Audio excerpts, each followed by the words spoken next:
guys, my name is John Guthrie. I'm a student, part-time rapper, and your MC for IdeaFestival 2021, hosted by Western Kentucky University's Center for Gifted Studies. Throughout today, I encourage all of you guys to restart, rethink, and reimagine. I challenge all of you to push yourself in your understanding of who you are during all of our activities today. Embrace the moments where you might feel uncomfortable or a little out of place. It's in these moments when we grow our most. Use the hashtag IFBG21 to ask questions for our speakers on Twitter and to post about the festival on Twitter, Facebook, and Instagram. We'll be using chat feature at certain points throughout the festival, so be sure to sign in when you're ready to speak. Thank you to our major sponsor, AT&T, and to our contributing sponsors, the Gatton Academy of Math and Science and VidMonster Productions, which is producing this crazy live stream we have for you guys today. You can join the live auditorium by clicking the button. You'll need Zoom, and then we'll use the camera on the device on which you're watching the live stream. We will check in with the live auditorium a few times throughout this morning to see you guys in action. Our program with the full schedule for the morning can be found here on the live stream website. Remember, you guys are what makes this festival happen, so your participation is really going to make this thing great. Our first hour begins with an activity from Brianna Harlan, an artist. Brianna is a native of Louisville and spoke at IdeaFestival in Bowling Green 2018. Her activity will have two parts, and she's coming to us all the way from New York. That's awesome. Next, we will have our first speaker with Janessa Unseld, sponsored by AT&T. Janessa is a senior and community developer at the Gatton Academy. Her love for exploring diverse perspectives has led her to many extracurriculars, including sitting on her school's literary magazine editorial board, engaging in her local philosophy club, and co-founding Project Unite, a group focused on promoting cultural awareness. She feels that anything worth articulating is worth articulating well, and thus always works to develop her communication skills. A 3-minute video she created exemplifies this attitude.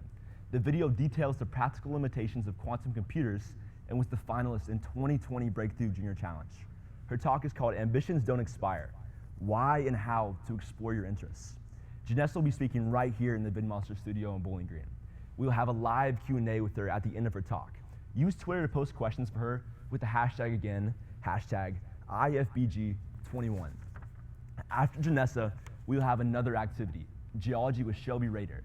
Shelby is an assistant research scientist in geochemistry at Indiana University and is the graduate of Gatton Academy. She'll be coming to us all the way from Bloomington, Indiana. Now, let's get started with our first activity. I'll see you guys there. Hey, my name is Brianna Harlan, and I'm here to help with the IdeaFest activity. So, my idea for a great activity to start imagining the future, reimagining possibilities, is to first ground ourselves in what we have. Because how can you imagine what's to come if you don't even know what you're working with, and you don't know where you are, where your feet are planted, where your head's at, what your heart is feeling. And I know that because of quarantine and being locked in our houses, like really what we can think about, all we can think about is the day and time where we get to leave our spaces, where we get to go out again, go out and see our friends, be in public spaces, go to the movies, do all of those things. And I am definitely there with you, like definitely there with you. But right now we are where we are. So as we start to think about where we want to be, as I said, since we're stuck, we might as well take some time to think about where we are right now. And so for me, that one thing that's really helped with that is doing rubbings. And it's kind of a grounding activity. And if you don't know what grounding is, it's used a lot in therapy, in yoga, and meditation practices. And the definition is coming up, but it's basically a way to get in tune with your body and your immediate now, mindfulness, instead of getting lost in your head or anxiety or worries or dreaming, just to come back to where you are now and who you are now. So what rubbings are, they've been used since like the beginning of time. Cavemen did rubbings. It's basically using wax or colored pencil or some sort of ink substance and laying paper over a texture or design, and then using that material you have in order to get that image off of onto the paper. So it's a way to record or archive something. right? So I spent some time in the hospital actually last year. Shout out to essential workers. But this was my hospital room sign. And so I was feeling a lot of that energy of wanting to get out of that hospital the same way I wanted to get out of my room. And I found that doing these rubbings helped a lot. I started looking at my space as a curious person, what made the space, the different things that I could interact with, see the remote control, different items on this page. I started making collages. Nurses started getting curious about what I was doing. And so that opened up conversation. And so what I want to do now is I brought that back home. I wanted to do that with my personal space as well. And so we're going to make some rubbings today. And I invite you to pick some things that matter a lot to you right now. And then later you'll have this archive, this kind of visual journal of your energy, because you're literally using your energy to make this mark, right? To make this creation, this artwork. And it will be a record of something that mattered to you. So I have some examples here of things I'm about to make some rubbings with you. And that's one, my camera, because that's also helped me see things with different eyes. Two, this empty jar of honey, because it's COVID times and it's currently cold and a blizzard outside. So honey for the throat is great. It has this really cool texture on it of some honeycomb. And then three, the texture of my plant pot, because these remind me that there's still, like, nothing broke, don't worry. These remind me that there's life around, even when I'm like buried under my covers and I'm like, when do I get to go outside again? These little dudes keep growing, so I can too. Okay, so let me grab my materials.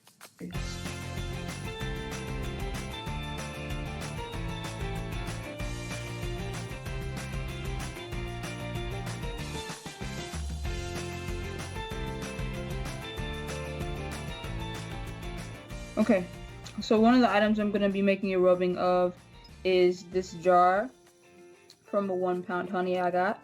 In the era of COVID and cold weather, I drank a lot of tea, so I put a lot of honey in there. And this jar came with a really cool pattern. I'm going to put it in the bottom left of the page.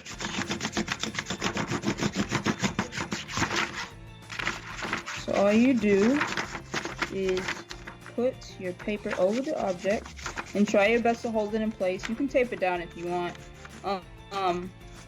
I never do, because I don't mind a little of it moving around. I like a little bit of imperfection. Except maybe with the label.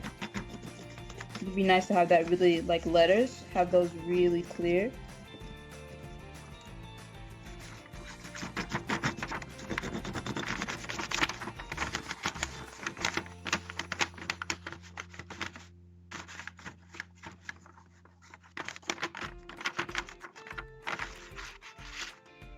So I'm going to do two. I'm going to do one with it moving around a little bit, and then I'm going to do one where I'm trying to keep it fairly perfect.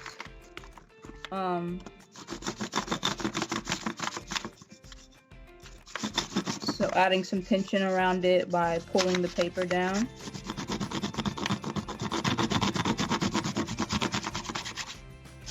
To show you kind of the difference. Yeah, this one looks way better.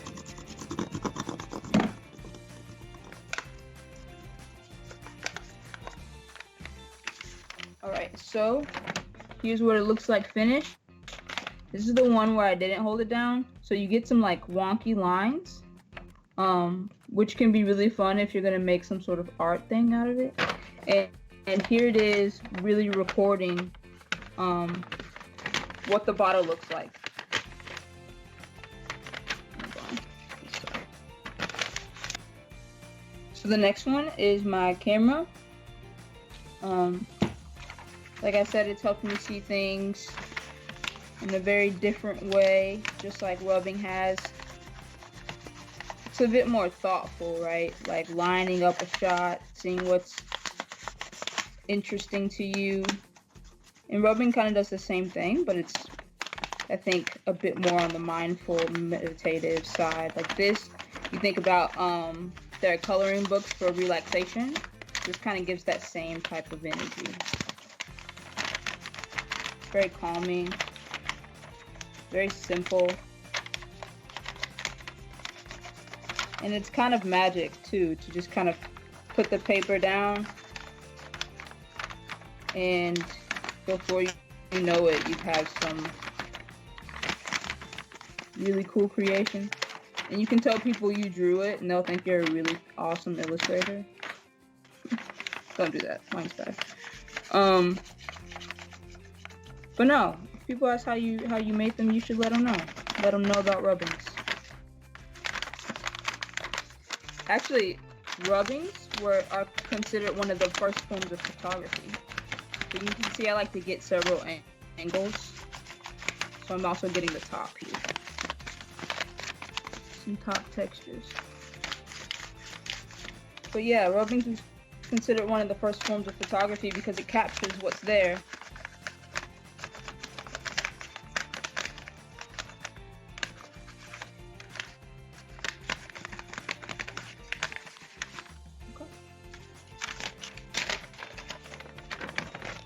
So this one, you can see the buttons on the bottom of the camera. And the brand name, Kodak. This one's this is really cool because of all the different textures that's in it. And it's also to scale, right? So if you want to know how big or small something is, a rubbing captures that. It's like actually a record.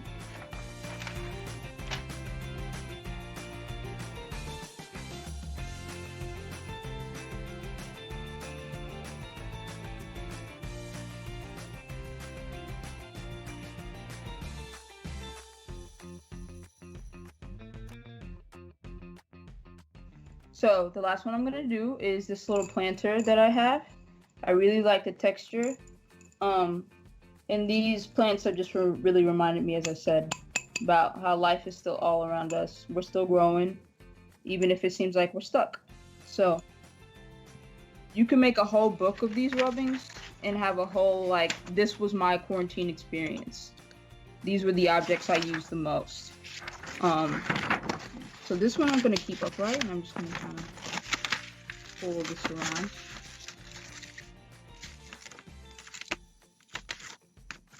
Tape will come in handy right now, but if you're like me and you insist on doing everything without adding an extra step, go for it.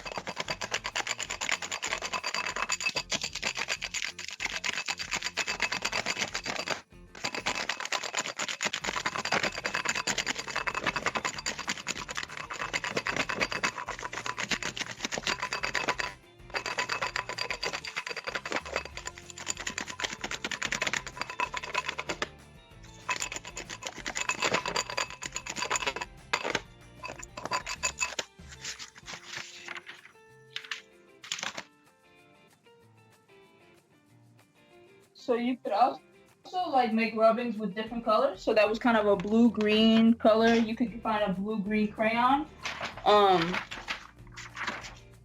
If you wanted, so that the color is closer to the real thing. But there's that.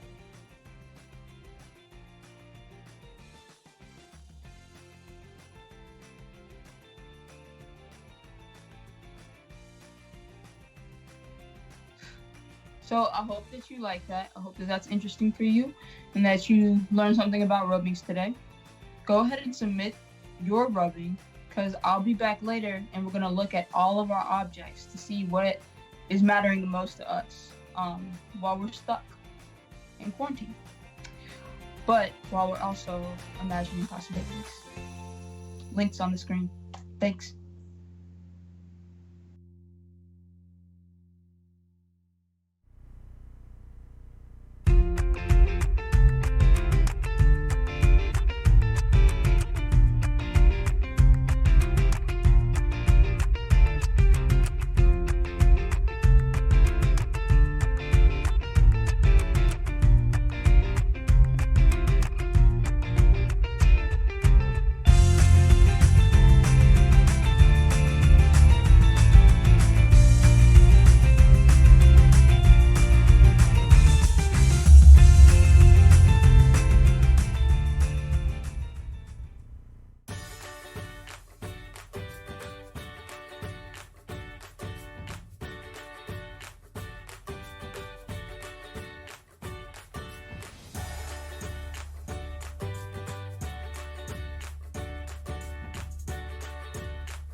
Hey y'all, my name is Janessa Unseld, and recently I've had this crazy revelation, okay?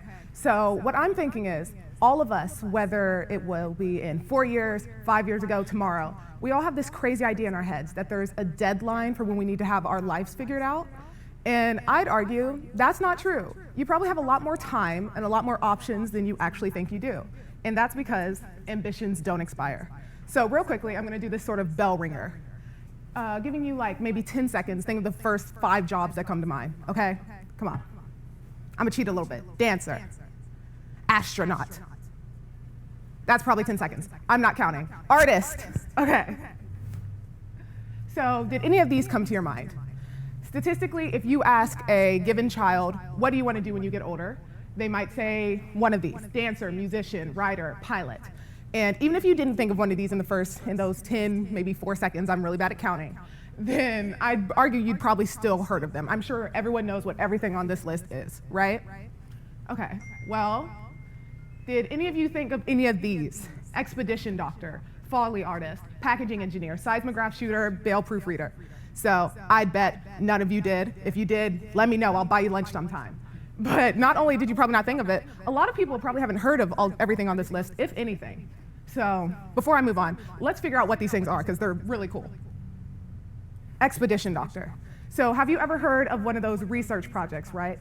Where 2 researchers will go off to Antarctica or into the mountains and do some really specific biology research or something. Well, like, they'll need a doctor when they're there, and that's what these guys are, expedition doctors. It's a job you don't really think about all too often. Next up, a Foley artist.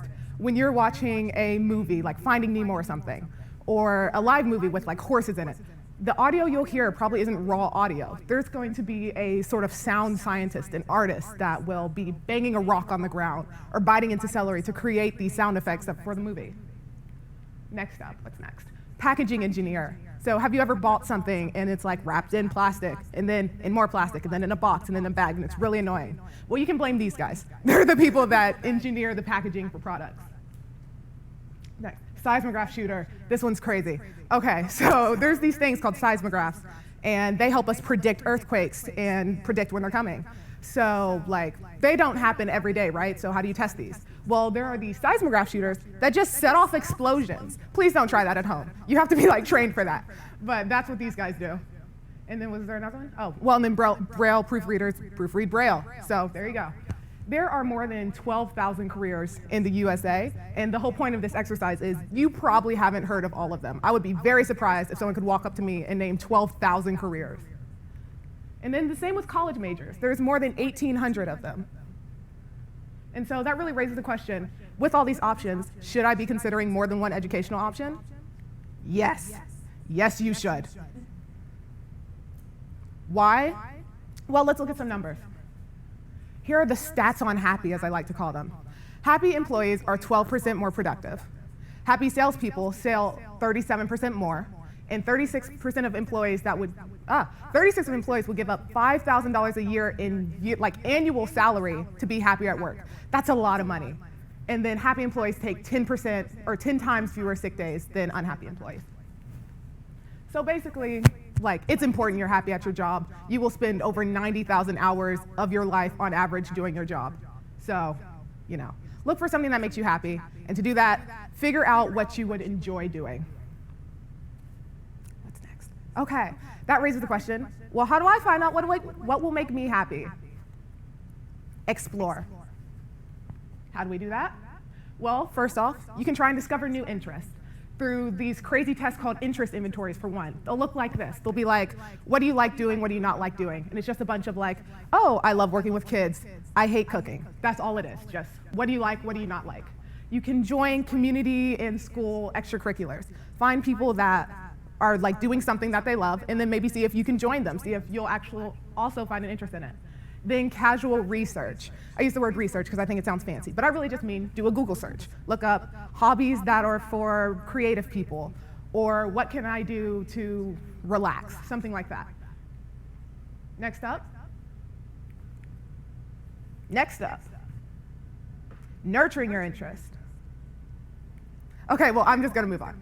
Nurturing your interest, one way to do that is to basically, a lot of the same things actually. If you already have an interest, look for other people in your community that have the same ones, pretty much. You can you can start a group, or you can, oh, here we go. You can find a group that already exists in your school. And then take classes if you can. If you have an interest in a certain field and you're not exactly sure if you'll enjoy doing it for the rest of your life, if you can take a class, then that's a great option. And the same with internships. The more you can see how you'll interact with this interest in real life, the better. And now my personal experience and why I'm not a quantum physicist. So, maybe 8, 9 odd months ago, I entered this international science competition called the Breakthrough Junior Challenge. And for all my 13 to 18-year-old students out there, I'd suggest you take a look at this challenge. You create a under 3-minute video that explains a big science topic, right? And you explain it as simply as you can. And I did mine over quantum computers and why we don't see quantum computers in everyday life. The long and short of it is that it's just hard to make them work in real life. You can watch this video if you want. And basically, my video out of thousands of entries worldwide was in the top 15. That's actually why I was invited to speak here today. So I think that was a really fun thing. But why did I choose quantum computers? Well, is it because I want to be a quantum physicist for the rest of my life and this is my favorite thing in the world? No, not at all. No, I'm just a geek and I watch Star Trek sometimes and I'm not even that good at physics, if we're being honest. So going into this, I actually thought I wanted to be a computer programmer. I code sometimes and I'm pretty decent at it, and I was like, I could do this for the rest of my life. And then I took a programming class and I was like, no, I cannot. I cannot do this for a 9 to 5 every day. And if you can, that's more power to you. So what do I want to do then? Well, I went in thinking I wanted to be a programmer and I found I wasn't. So now I have to practice what I'm preaching. I have to explore new things. So what did I do? Well, I took those interest inventories and I talked to a career counselor. So if you have a guidance counselor or an academic advisor at your school, and you can talk to them, I highly suggest it. And that shot me into the direction of business management, right? So business management, marketing, that's what's on my mind. Now I'm doing this casual research. I'm looking up, well, what jobs are these? Where can I do this? And that's where I find out about all these jobs like CEO, CMO, Chief Marketing Officer at a business. And I also find out things about psychology, and I'm like, oh, I'm really interested in how the brain works. And these things look really fun to me, so that's when I start looking into that. Then going off of that, I'm going to extracurriculars at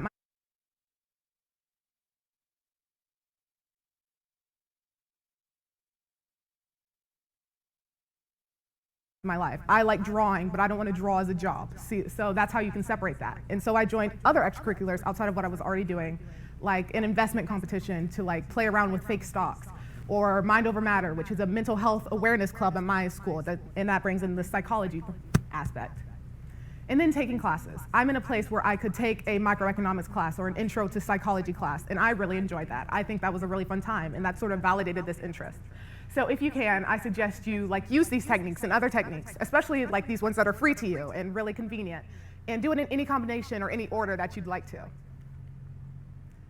So next up, that's how I found out I'm a biz kid psychologist, basically, who watches Star Trek sometimes and is really bad at physics. So that raises this final question: how long do I have to make a decision? Well, I'd say wherever you go, whatever you want to do, there's probably some mechanism in place for you to figure out what path you want to go to. For example, guidance counselors, clubs and activities if you're middle and high school. You can have an undeclared major in college and explore for like a year or two, or as long as you need to figure out what you want to do. You can do research, you can do job shadowing, temp jobs, internships. You can go online and search interest inventory and click a bunch of check boxes and figure out what you might have interest in. So basically, to answer your question, how long do I have to make a decision? You have as long as you need, because your ambitions don't expire. So, thank you.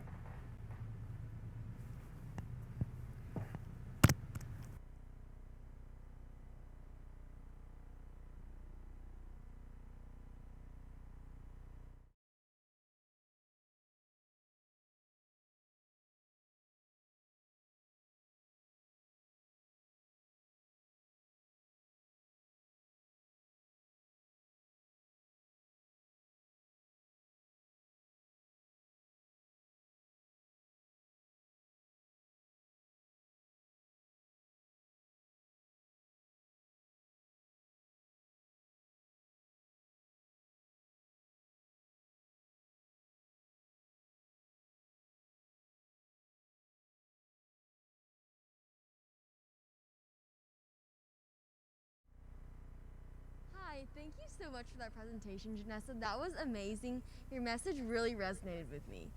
My name is Gloria Huang, and I'm a senior at the Carol Martin Gatton Academy of Mathematics and Science.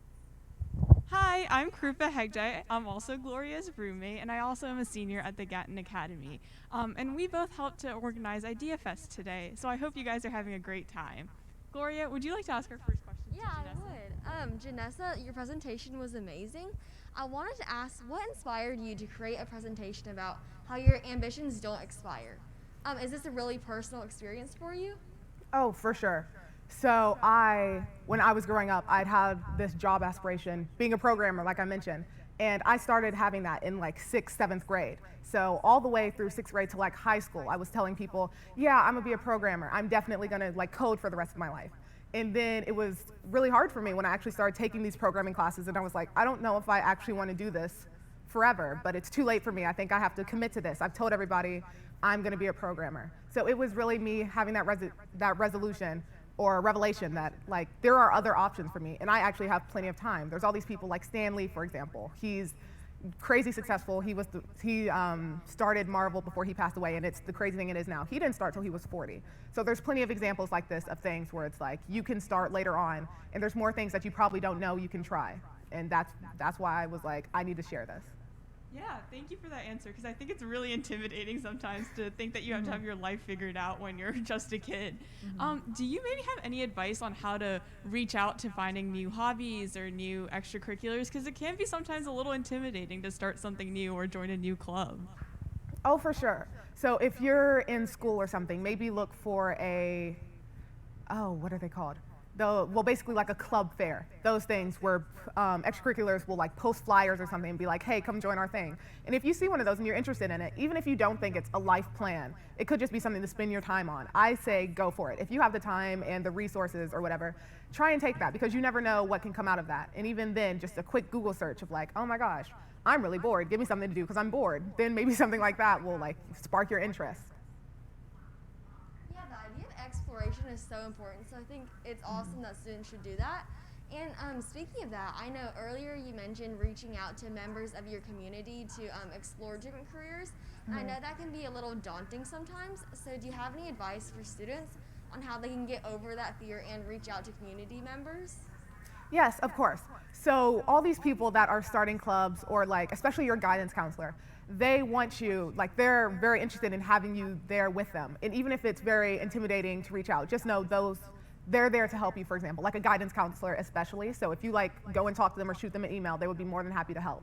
And everything you want to do, you don't necessarily have to do as a group. If you don't want to go out to a group and like be like, hey, can I join your thing? You can also start things on your own. You can do hobbies in your free time. There are plenty of things that you could do individually, for example. Awesome, thank you. And keep sending your questions to the hashtag IBFG21 on Twitter, because we'd love to ask Janessa and our other speakers later on those questions as well. And so we were also wondering, do you have any advice on how to find those really interesting jobs? You mentioned Google searching, but sometimes that can also be kind of scary, and you have to look through a lot of different resources. How do you start with just a Google search and end up at a final job? That's a great question. So one thing to do is you can start really small. You can just start with, hey, I'm really interested in business, for example. So that could be as much as you search. For example, I saw these interest inventories say business management. So I'll go to Google and I'll search majors involving business management or jobs that someone with a business management major would do, for example. And so starting with that, I can then see all of these lists of jobs. Again, there are 12,000 careers, more than that, in the US of A alone. So from that, I can be like, okay, so what are these things? And then you can individually explore them. It's a tree, basically. You can branch off of each one of these searches. So I found out about a CMO. And that was actually something I found out through LinkedIn, the website where it's like you can use that to apply to jobs and connect to other professionals. I had marked my interest as business administration, and then I started seeing people that were chief marketing officers and the crazy things they were doing with their companies. And that's really interesting to me. So really, if you can start small and almost go down this crazy rabbit hole of careers. Yeah, that tree analogy is such a great one. I think it's amazing how you can start with such a simple Google search and end up with so many careers at your hand. Right. So do you have any specific websites you use to explore these careers? Like I know you mentioned the career exploration surveys or anything else. So do you have any of those specific ones? Mm-hmm. One thing that you might not think about a lot is college websites. That was a big thing for me. So if you have a major in mind, obviously you're going to pursue that at a post-secondary educational facility. And if you go to their websites, a lot of times they'll have, or pretty much every college will have a web page that's like our academic options, basically. And you can look at the majors they have to offer. And looking at those, then you can go off to, okay, great, what do all of these majors do? What can I do with them? And that's actually another jumping off point, basically. So, and also it's a big part of knowing what college you want to go to, because there's a lot of different things and certain majors are at different places because of all these options. So just looking somewhere that you wouldn't think of originally. Yeah, thank you so much. Kind of pivoting a little bit, how did you have the inspiration to make this video about quantum physics? And what compelled you to, join this competition and do the work that it required? Okay, yeah, I think this is a really good question because it kind of hits on the fact that you can be interested in things that you don't want to do for the rest of your life, I guess. So growing up, science is like a big thing in my household. My dad's really into physics and stuff. We're just a household of nerds. And so that's where I first became interested in, Star Trek, and also science in general. And learning about stuff like quantum computers, that was something that really sparked my interest because it's a topic based on something that's sort of unintuitive, the way that superposition and all these terms that go into quantum computing. I'd suggest you research it on your own if you're a geek like me. But I think it was very interesting. And then at first I was like, I don't know if I should do this. Should I do something on computer programming? And looking into it, this probably was a warning sign at first. I was like, there aren't really as many topics that I think are crazy, interesting that I'd want to make a 3-minute video on. And then I'm looking at quantum computers and how it's so insane how they work and how we don't have them anywhere. And I'm wondering why is that? So something like that where you can just enjoy yourself and research into it for hours at a time. And then I also like to think I'm a creative person. I like to draw, as you can see from the presentation. I made a lot of graphics for that. I like animating in my free time. So it was something I could take my hobbies and guilty pleasure interest in and just dive headfirst into it and have a really fun time with it. Even though I, for example, want to be a psychologist one day now. I still think it's something you can have a fun time with. It's always fun to explore every facet of yourself, even if you're not going to apply everything to every portion of your life. Yeah, that's such an awesome thing, Janessa. I think it's really important that kids explore, even if they know they might not go into that career in the future. And it seems like your ambitions and your geekiness is a product of your environment. So could you explain how your upbringing, your family, your community really contributed to how you are today, all of your ambitions and your no fear of taking risks? Right, yeah, for sure. So I'm lucky enough to where my parents will really support me in whatever option I choose because I am of the mindset, and so are they, pretty much, that you can be successful doing anything as long as you are actually passionate about it and you work hard enough. So that is why I, at first, was okay, I actually probably could do this. I could make a career in anything I want to if I work hard enough and all of these things. And it's crazy because even with this environment, I did have that mindset of, oh, well, I've sunk so much time into trying to become a coder, and I've told so many people that's what I want to do, so I guess that's what I'm doing now. And it was really having that supportive environment around me, being like, it's okay to change, it's okay to realize that you're not as interested in something as you think you are. I think that's a product of my parents telling me that, and of Gatton Academy, which I'm also a student at, also being like, it's okay for you to explore your interests, and all these different things, all these different options exist for you. And so I wanted to help proliferate that message to a wider audience. It's okay to change your mind. You have so many options available, and you have practically infinite time to figure out which one's for you.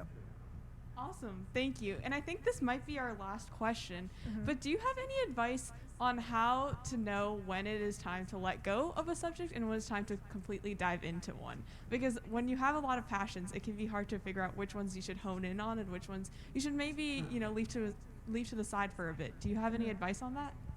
Yeah, it's basically like a matter of just throwing things at the wall and seeing what sticks. You can have a lot of different interests and not realize which ones you actually want to go into and which ones are just like something that you enjoy doing as a hobby. For example, I've been drawing practically my entire life, and recently, since like middle school, I've actually started like animating.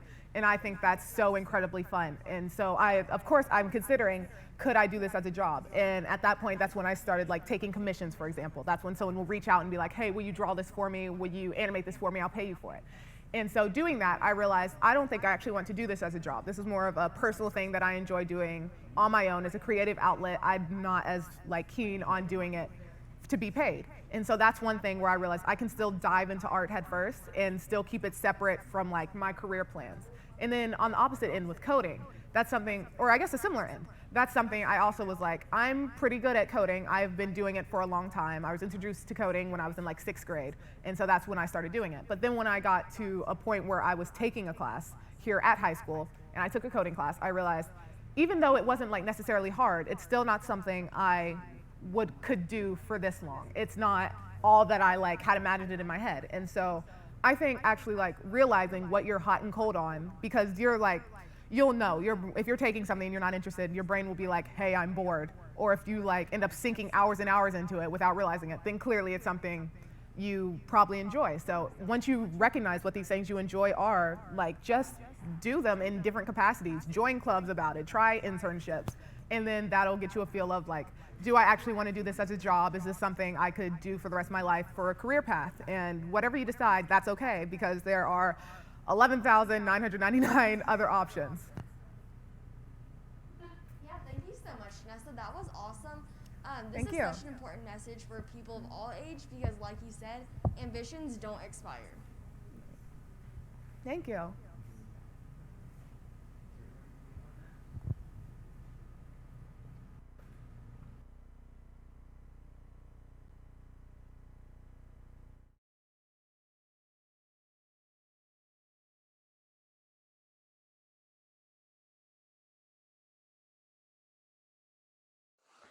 Hey folks, welcome back. So we have now had time for our prep portion of this activity to dry. So now you should be left with half of an eggshell that is coated internally, I don't know how well you can see that, with a thin coating of the alum powder. So remember that alum powder is made up of a handful of different elements. And so what we've done is essentially laid down a layer so that when we start to try to crystallize or grow our own crystals, we have some starting material to work with. This is called seeding or nucleation. And so we have introduced nucleation sites to this eggshell, which now is going to become the exterior of our geode. So today, for this portion, we're going to do this part that's pre-recorded, hopefully to avoid any technical difficulties. And then the last bit of this will be live for a show and tell opportunity and for some Q&A and discussion. So today, to basically begin the growing process, the crystallization process, we need a few things. Obviously, we need our nucleation base, or our egg. Gonna need another cup. Again, you can use anything you want. It might be neat if you have a clear cup to use so you can actually see the process as it's happening. So it's gonna take several hours, so you can kind of check on it intermittently. I'm gonna be using this just because it'll be easy to clean up. We need 1 cup of water, and we actually want this to be warm. So I'm going to break in a minute to heat this up. You can do it on the stove, you can heat it up in the microwave. It can be boiling. If it is, we want to let it cool down just a little bit just so we can handle it. But we definitely want it to be warm, and we'll talk about why. Then we need the rest of the alum powder that we had before. Ultimately, we're going to need maybe about a 1/4 cup of it, so we'll probably use this whole thing. A nice spoon for stirring, easy enough. And the last thing we'll need is some food coloring. And so the food coloring is basically going to be a colorant to help color the crystals of our geodes. And so what happens during this process is we will put in our nucleation base into a solution, and we'll talk about that solution when we get ready to make it and why certain qualities of it are very important. And we can color that solution any color we want. And so as the crystals themselves start to grow, they will take on all the different elements that are now in that solution, in the water that we're going to dissolve, all the things we're going to dissolve in that water. So if we have color in there, that color is going to be taken up by the crystals too. I'm just going to use blue today because I think that'll turn into a pretty neat geode. You're welcome to use whatever color you want. You can make a color combination. You can do some blue and red to make purple. You can do red and yellow to make orange. You can go nuts. So that's totally up to you. The world is your oyster. So I'm going to take a quick break. I'm going to heat up my water just below boiling if I can get it there, and then we'll be back for the next steps. All right, folks, I am back with warm, you can probably see the steam, almost boiling water. So now what we're going to do is take this warm water. We're going to add it into whatever vessel you're using for your crystal growth. We're just going to pour it in. Now the next step, once we have our vessel of warm water, is to start pouring in our alum powder and stirring it around as we pour. Now we're going to use a lot of this, so you don't need to go too slow initially. You can kind of really let loose. So I'm just going to start dumping it in. Every few little bits, I'll take a pause to help kind of dissolve this, to stir it around. So the reason that we want warm water is because we want to increase its potential to dissolve materials. And so the amount of dissolved materials, or ultimately dissolved ions, that are able to stay in solution is called its saturation point. So at exactly the saturation point, whatever solution you're using, here we're using water, but it can be any sort of liquid. So in geology, you'll see a lot of different solutions. You may see solutions from volcanoes, for example, that are enriched in different gases. You may see solutions that are really acidic. You may see solutions that are really basic. Water is fairly neutral. But the ability for solutions to hold materials within them dissolved is their saturation potential. So at saturation, that solution is holding as much material as it possibly can and no more or no less.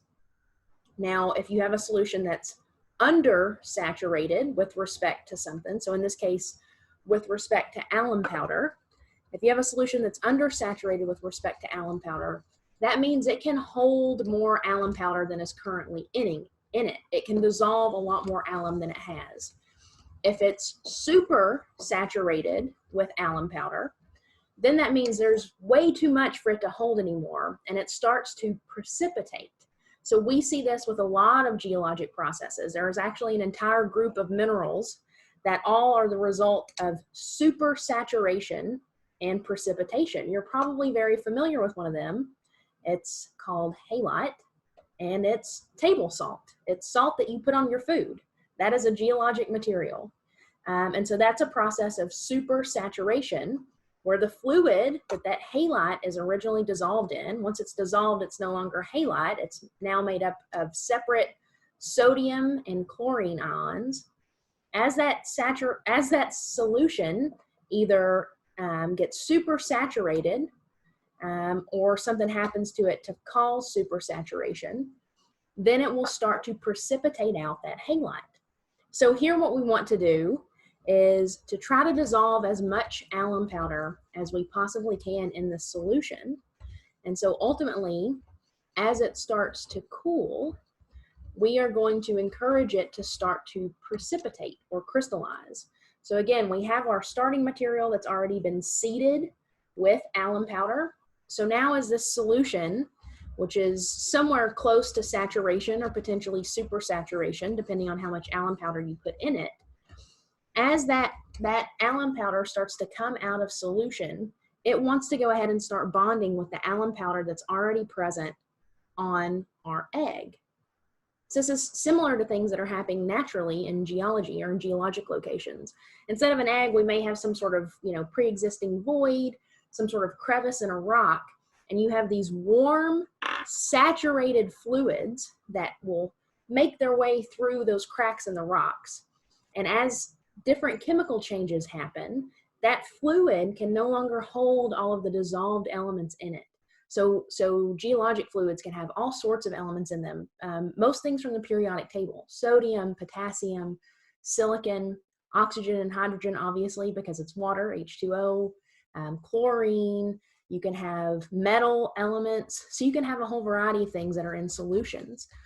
And so naturally, as those fluids undergo chemical changes, that can be a change in temperature, that can be a change in acidity, so they can become neutralized and become less acidic, or they can become more acidic.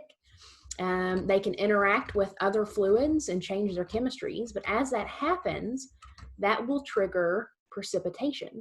And so you'll start to grow or crystallize new minerals. And so that's what we're going to be doing here, except instead of thinking about this in geologic timescales, so it may take, thousands, tens of thousands, hundreds of thousands, millions of years for some of these things to form naturally, we are going to do it artificially and make a 24-hour geode. So now I have my solution that's fully enriched in alum powder. So I've dissolved pretty much this whole can. And so now I'm going to just add some color to it. Again, you can go whatever color you want. You can go as much or as little as you want. So I'm going to start with a few drops and see how that looks. I want to go for a nice blue shade here.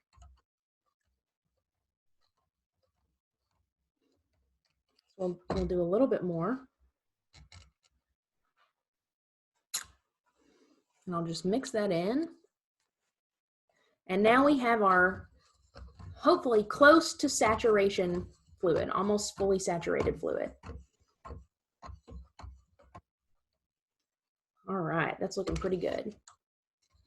So now what I'm going to do is let this liquid cool down just a little bit before I put the egg in. So I'll give it maybe 5 or 10 minutes to cool down. So I'll take a quick video break. You won't notice I'm gone, and I'll be back in just a bit. All right, folks, I'm back. I have my cooled solution. So it's still warm. We don't want it to cool completely, but I wanted it to be cool enough to be able to handle.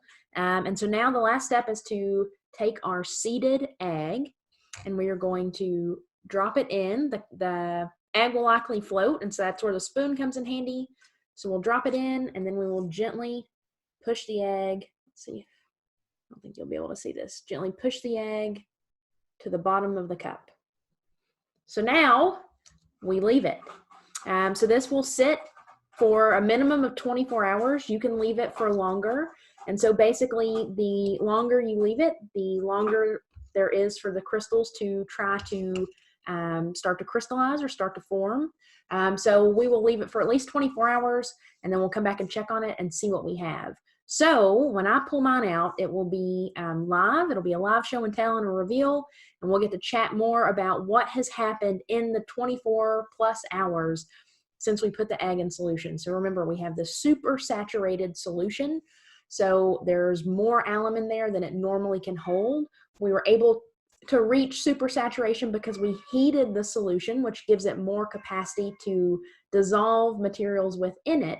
And so now that we have our egg material in there where we've already seeded it, so we've given it a nice base for anything that starts to come out of solution to go to, hopefully as it cools, we'll start to see more of that come out of solution and begin to crystallize. So I will see you all in just a bit live, and we'll see how this turned out.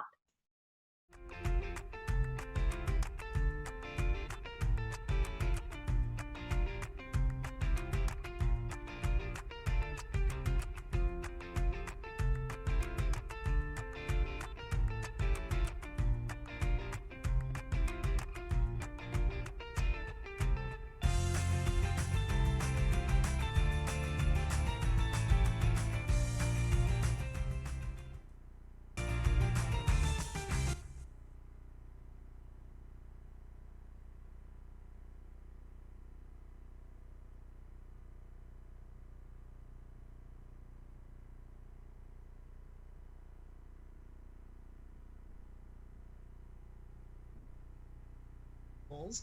And I know that the wait is probably going to be hard, so I wanted to use this time to show you all live what your end product is going to look like. So I have the same egg that I put in the video you just watched. I waited a little over 24 hours, maybe closer to 30 or 32, and pulled it out. And so now this is what we have. So I'm going to try to give you all a nice close-up of this. So you can see it's a very nice pale blue color from the food coloring I put in. It's a really beautiful crystalline product, and the outside of the eggshell is normal. And so part of the reason this is because we took that step ahead of time to do the seeding.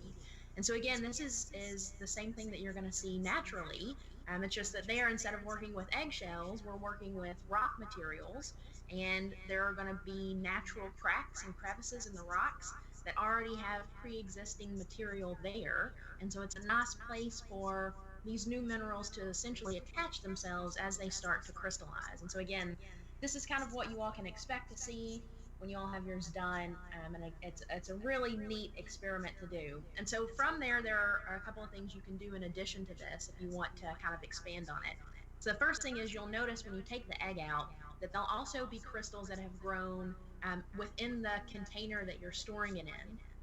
So that's because the solution is so saturated in alum powder. So alum powder, once it's dissolved in that warm solution, breaks up into potassium, into sulfur, into aluminum.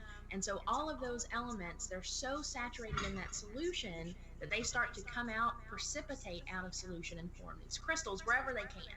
And so it just so happens that most of that's going to occur on the egg because we've already given it a base to start with, but some of that is going to happen on the cup itself. So you can take that same cup with the same solution, you can reheat it, so you can just pop it in the microwave for a few seconds, get all those crystals to redissolve, and you can do the same experiment again with a new eggshell. Another thing that is interesting to do is to change some of the components. And so, you can leave the eggshell in for 8 hours and see what the crystals look like. You can leave it in for 24 hours and see what the crystals look like, or you can leave it in for 2 or 3 days. And so as this solution cools and as it evaporates, so as we lose some of that solution, we're going to further enrich what's left in the aluminum, the potassium, the sulfur, the oxygen. And so we're going to start to form more and more of these crystals. And so you might see bigger crystals, you might see smaller crystals, you might see different shaped crystals. And so there are a lot of ways that you can kind of tweak this to do further science experiments to see what you end up with. And so that's one of the fun things about geology, is that essentially it's just a big long-running science experiment that's happening on our planet, and so we can directly observe those. And so I also wanted to show you guys what a natural version of this would look like. So again, we so far have done our egg geode. You all aren't going to have this right now, but you will hopefully in a day or so. And if you do, I hope that you take photos and you upload them to the IdeaFestival site, because I would love to see what you guys come up with, the different colors you use, the different sorts of textures you get with your crystals. Those are all going to vary from person to person, and these are just kind of neat to compare and to hold on to. So now naturally, geodes occur very prevalently across this area of the country, so the Midwest and the Southeast. Kentucky is incredibly enriched geologically in geode material. I grew up in eastern Kentucky near the Red River Gorge, if you're familiar with that, and there are tons of geodes in that area, so they're a big collector's item. And so the way that those form is very similarly. It's just the time scale is a lot different. So it might be frustrating to wait 24 hours. With these geologic materials, we're waiting, thousands, hundreds of thousands, sometimes millions of years. And so with these geologic materials, again, there'll be either cracks in the rocks where the crystals start to grow from the outside and work their way in. We see the same thing with the eggshells. The crystals attach to the outer surface of the eggshell and grow towards the inside of it. That happens with rocks as well. Sometimes you'll have circular areas. This is typically how geodes are going to form, that are maybe some sort of organic material. So maybe it's a mass of plant material that over time decomposes, and so now you're left with a sphere, a hole in the rock. That hole starts to fill again from the outside in, and so you start to form these round balls. And the outside of them just looks like a normal rock. They're not too exciting, but when you crack them open, they're full of crystals. And so I actually have an example of that here with me. This is from Eastern Kentucky. And so this is not the whole geode, it's actually a slab. So we've cut it into flat pieces. You can see it's flat here. This is the outer kind of rock rind material, the outer shell of the rock. And inside we have these beautiful patterns of crystallization. So these are all different precipitation events. So we had fluids that flowed through. There was a big sphere void in the rock itself, again, likely from some organic material or some less resistant rock that has weathered away. And so we start to precipitate out these crystals. Most of these are going to be kind of quartz-based, so silicon-rich, from the outside of this opening towards the interior. You can see in this natural material that we actually have several different color changes. So we have kind of a clear color. I don't know how well you all can see the color. There's a kind of golden yellow band, a very bright red band, which is fairly rare, a dark brown or black band, and then a lot of more clear material in the center. And so these actually represent different fluid compositions. And so we worked with a fluid that was just alum powder. And so, for example, we may have had a fluid that was similar in composition to alum powder that was this first precipitation event that formed this kind of clear or gray material. But then we start to change that fluid chemistry, which starts to precipitate out this golden yellow band. And so typically those changes in chemistry are from what we call trace metals. And so it's very, very small amounts of metal materials, things like iron, things like magnesium, even more rare things like manganese sometimes, and just very small amounts of those can give very beautiful color variations to very general geologic materials. So I was hoping to come live today from the lab that I run. It's a trace metal lab, but because of the weather we've had in Indiana, I was unable to.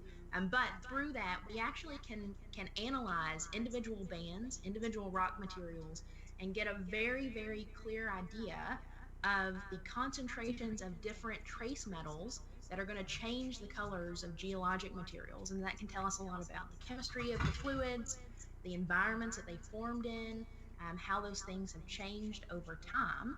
And so that's another thing that you can try with your homemade geode, is to try to dissolve different sorts of solutions. So you can try to do sugar, you can do salt. That's a fairly easy one to dissolve. And so through that, you may be able to find different compositions, different crystal structures, and you can even change the colors and try to form some really beautiful, very close to natural materials. So I hope that you guys have enjoyed this and you get to keep these geodes for a long time and cherish them. And maybe you'll run across some in person and hopefully start to look at the world in a different way.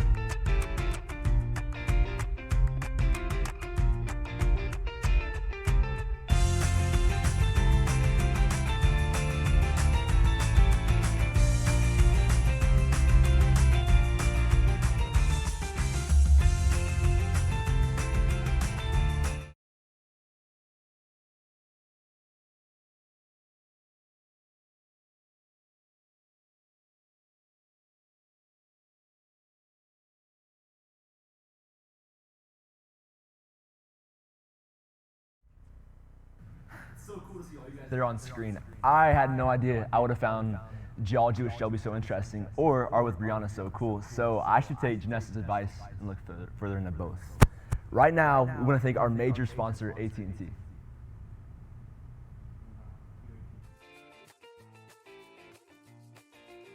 IdeaFestival Bowling Green would like to thank sponsor AT&T for their support. Now here's a brief video for AT&T.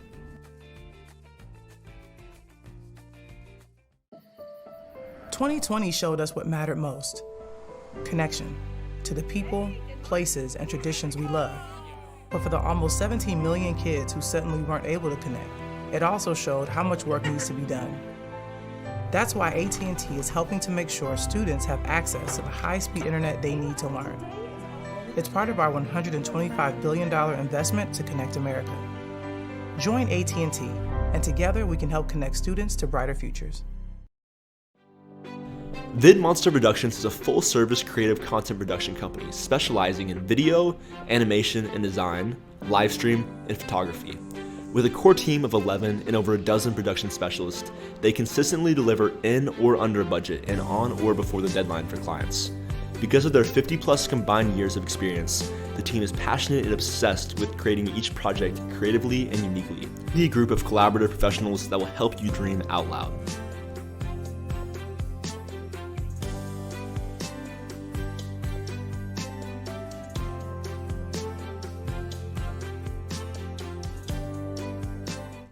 Up next, Natalie Tyree and Andy Rudloff.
Let's go back a little bit, just explore history very briefly.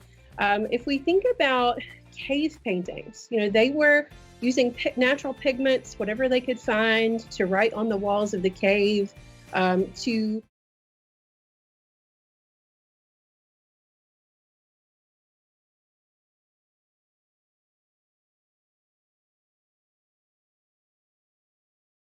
hello and welcome to IdeaFest. I'm Natalie Tyree, and I teach graphic design in the Department of Art and Design here at WKU. I want to tell you just a little bit about the Department of Art and Design. We've had lots of recent changes and lots of recent additions to our program. If you're interested in art at the university level and you don't want to major in art, we have lots of minor and certificate opportunities. Recently, we have added the animation minor. Lots of interest in that. And we also have, super new in this last year, we have the game design certificate and we have a graphic design certificate. And those are actually designed to be paired with any major. So if you find yourself majoring in anything here at WKU, but want to incorporate art and design some type of way, we would love to talk to you more about that. So done with the introductions, let's move on. While IdeaFest may look a little different this year, we're still going to have fun and collaborate together, okay? Mural artist Andy Rudloff and I have teamed up for a collaborative project, and we need your help. We'll be creating logo-inspired icons for our mural, and this is where you come in. So I'm going to walk you guys through some activities, and then at the end, you'll have time to go and create something awesome. Okay, so just a little bit of background. Let's think about symbols and icons. If we really break that down, what do we think of when we think of symbols, icons, or logos? Some of the most common ones are things like airport signage directing you here and there, or even something as basic as the restroom icons and symbols, right? They're everywhere if you think about it. It's part of our visual language that we use to communicate with each other. And then think about logos. If I asked you to think about a couple of logos, what comes to your mind? For me, it's some of the most popular ones, McDonald's, Target, all these things that you see driving down the street or online or in mainstream media. Okay, so thinking about the logos and icons, let's go back a little bit, just explore history very briefly. If we think about cave paintings, they were using natural pigments, whatever they could find, to write on the walls of the cave, to depict things, right? They were communicating with each other. They were building a visual language. So even as basic as that seems now, that was very forward for the time. They were building their own language. Now compare that to now. We have this robust language system. We have a robust visual communication system. But the funny thing is that we have actually reverted back to symbols and icons. So if you think of one of the most popular, you think of emojis, right? Like, who doesn't use emojis? We can have total conversations via instant message using emojis only. So we're replacing words with those symbols, with those images, okay? So we've kind of come full circle. One more thing I want to put in your brain about logos and icons historically is thinking about logos. Like, where does a logo come from? How did that develop? If we think of back to colonial trade days when they first started shipping goods and trading items, whoever was producing the products would mark that with an insignia or a coat of arms. That, for the time, was their logo, the way of establishing their brand, the way of them establishing their products from each other. So, all these things are deeply rooted in the history of visual communication. So now that you have a little background, we'll jump forward to present day, and I'm going to walk you guys through a creative thinking exercise, okay? So I want you to close your eyes, all right? Close your eyes. And when you have your eyes closed, I want you to think of what symbols come to mind when you hear the word love, okay?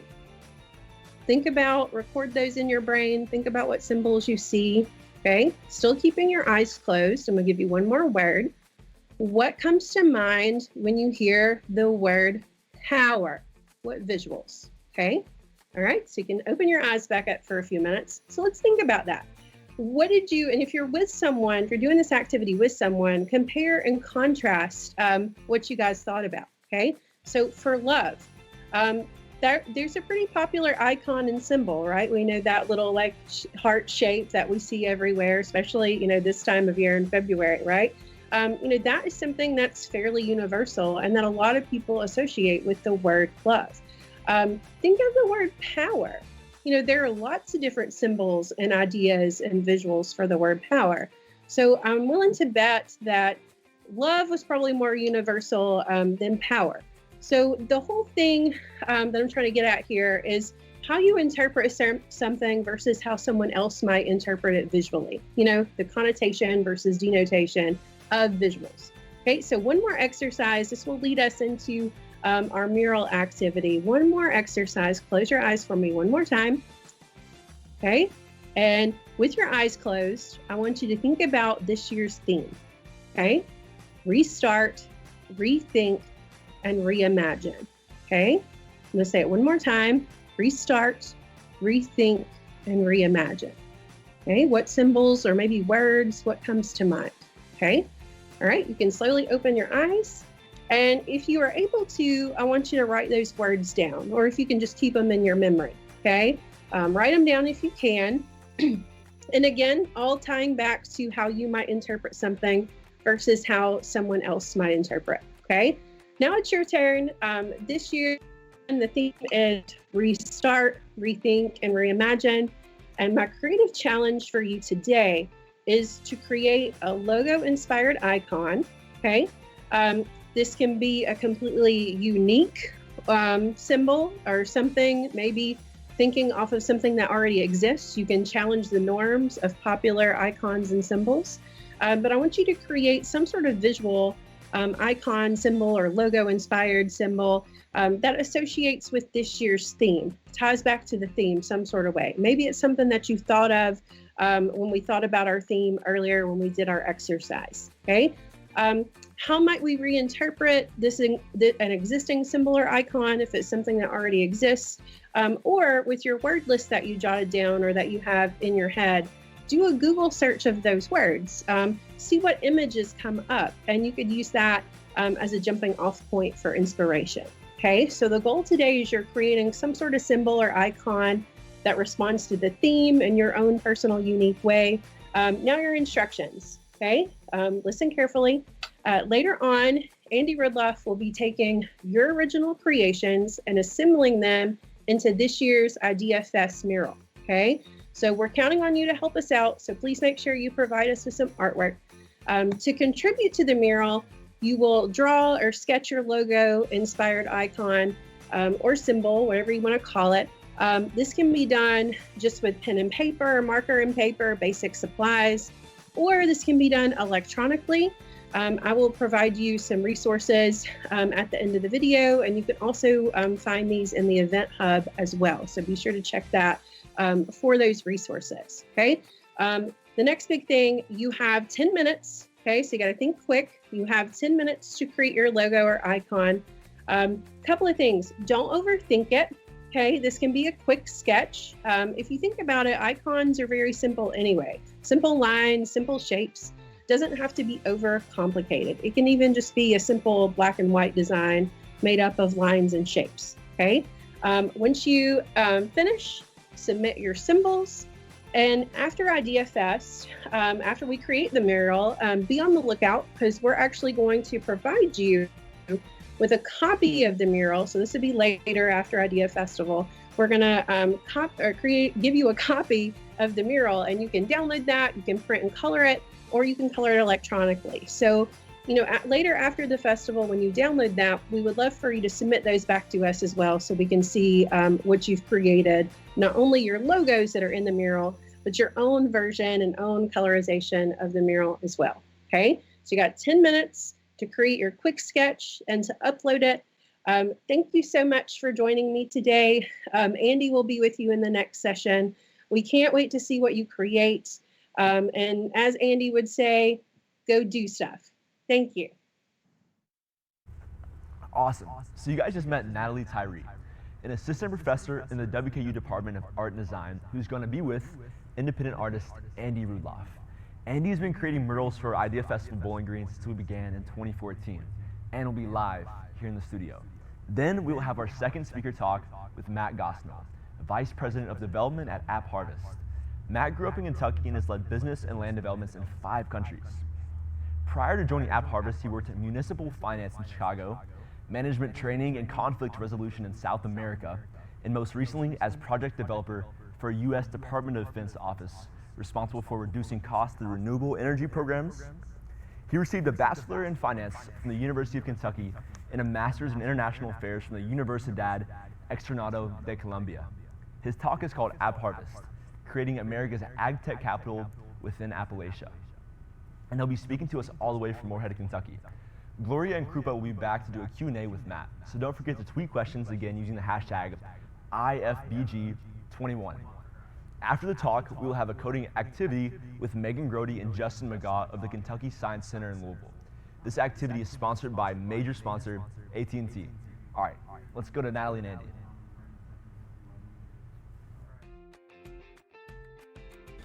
We would like to take a moment to thank those who made this virtual edition of IdeaFestival a reality. Western Kentucky University, the Center for Gifted Studies, AT&T, Gatton Academy, and VidMonster.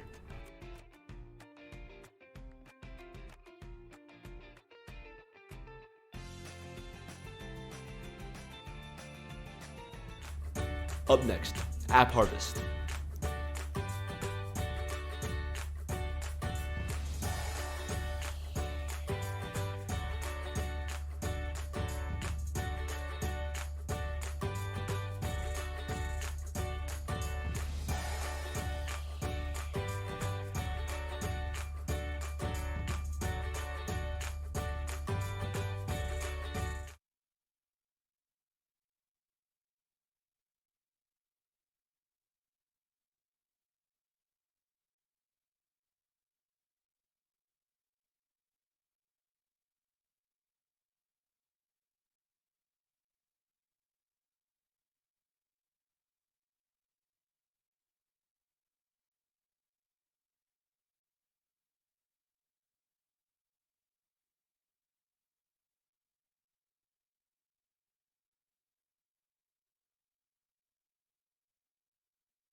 specific.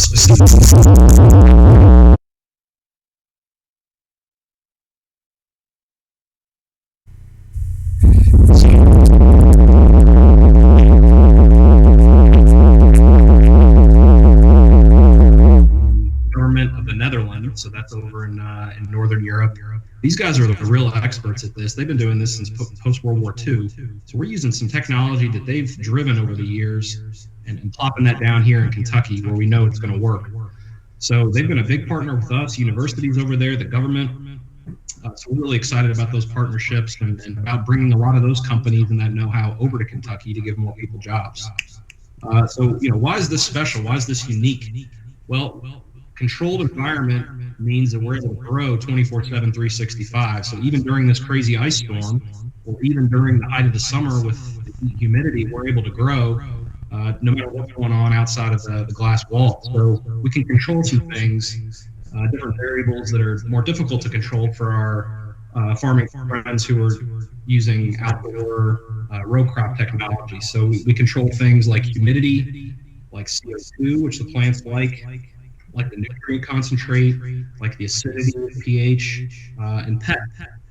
So I affectionately call these guys the bug nerds. We have bug nerds in our facility and introduce good pests to kill bad pests. So in this way, we don't have to worry about our crop failing because a bug brings in some bacteria or virus that can actually be quite challenging to deal with. So we've got a whole staff of bug nerds. We also control the light. As you guys probably understand with the glass house, we're using a lot of the sun, but we're also augmenting that, especially in the winter months right now, with lighting element. But we're not just controlling the lights overhead, we're talking about the intensity of the light, the spectrum, how far it spreads, the duration, how long, the interval over which portion of the plant. And then, of course, also we're controlling temperature. But again, it's not just the ambient air temperature. We're talking nutrient solution temperature. We're talking the root temperature. We're talking leaf temperature. And all of this is done without any pesticide, without any GMO fertilizers. This is the most important thing for us as a company is we don't want to be contributing to runoff into the sewers. We don't want to be contributing to runoff into your neighbor's farms. We're using in the case sunlight, and the other really cool thing about this is controlling the water. You might have heard or seen some photos of our facility that show we have a very large retention pond out in front of our facility. It's actually 10 acres. That's ideal for 3 months of additional water supply.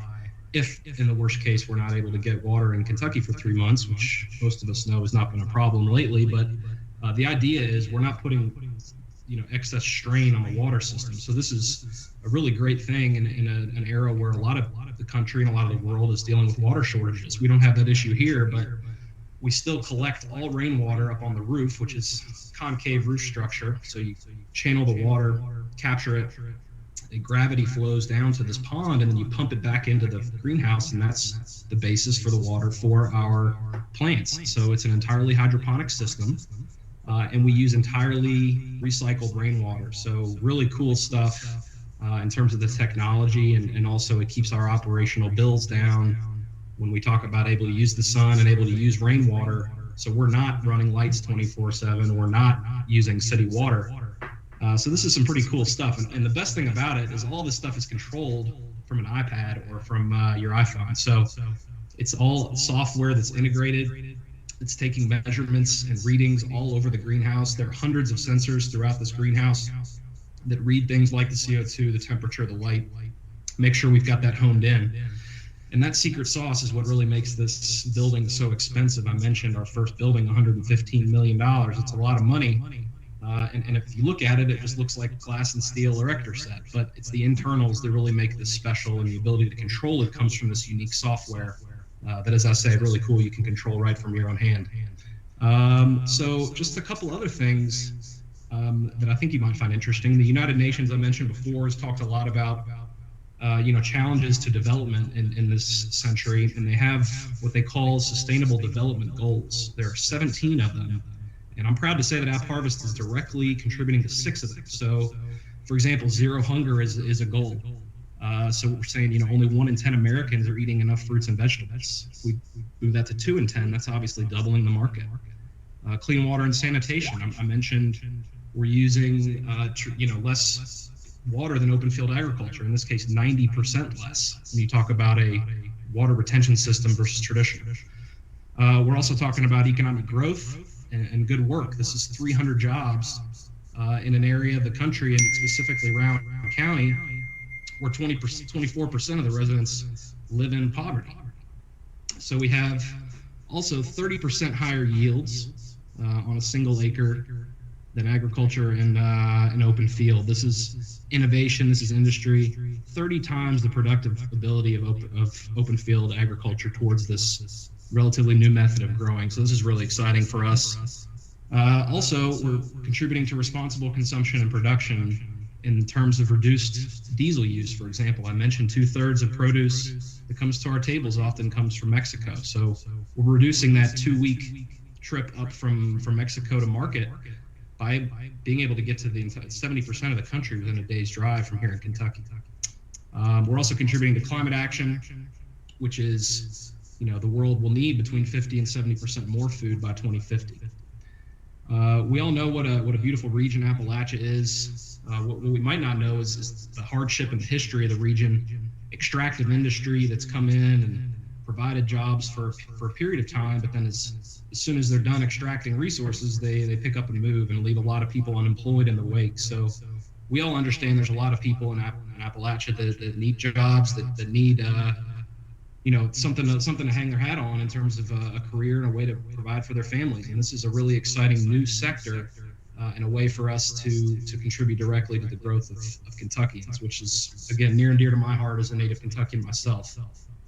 Logistically, we're also very well positioned. I think you guys probably understand why things like UPS and Amazon are located here in Kentucky, and that's because we're a logistics hub. So we're using the same sales pitch that they are, that we can get to 70% of the country within a day's drive. That's really powerful in terms of lowering your logistics costs and finding your efficiencies. We also have a lot of great partnerships across the state.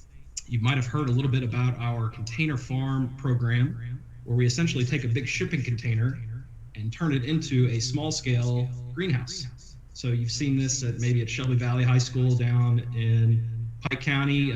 We've seen this also at in Rowan County, Rowan County High School. We have a new one in Breathitt County. We've just announced another coming in Rockcastle. And our goal is to build 20 of these things around the state. And this is completely run by people like you. They're working in schools. So they essentially treat this as a before and after school program. The leafy greens or lettuces or herbs, whatever we grow there, are entirely sent back to the cafeteria or taken home for your families. We don't make any money off of this. This is just a way to show you guys, here's how to put these tools together and produce something good at the end of it. Show people how to use technology in order to grow in this new and exciting way. So we're really excited about this program, and I love the idea that through this, folks like you guys can understand, hey, this is a way to provide for my family going in the future, and there's 100 different ways to get involved with this. If my interest is plant science, if my interest is computer science, or if it's systems engineering or development, like my job, there's a lot of different ways. So let's see here. I think right at about 12 minutes.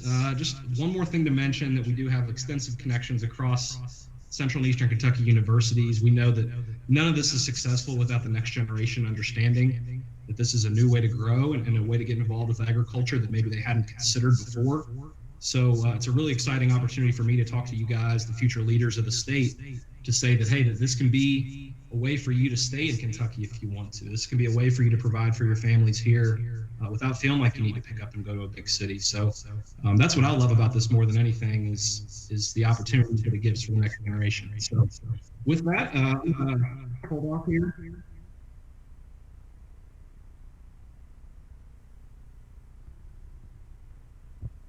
Hi. Thank you so much, Matt, for that really interesting talk. Unfortunately, some of our viewers had technical difficulties for about the first 5 minutes, so do you mind quickly recapping what App Harvest is and why it's important for Kentucky? Okay. We're taking a quick moment for Matt to come back. He's experiencing some technical difficulties, but in the meantime, do you guys mind submitting your rubbings to Brianna? If you click on the link in the festival, you should be able to submit them. We'd love to see them, and so Brianna can talk about them and showcase your amazing artwork.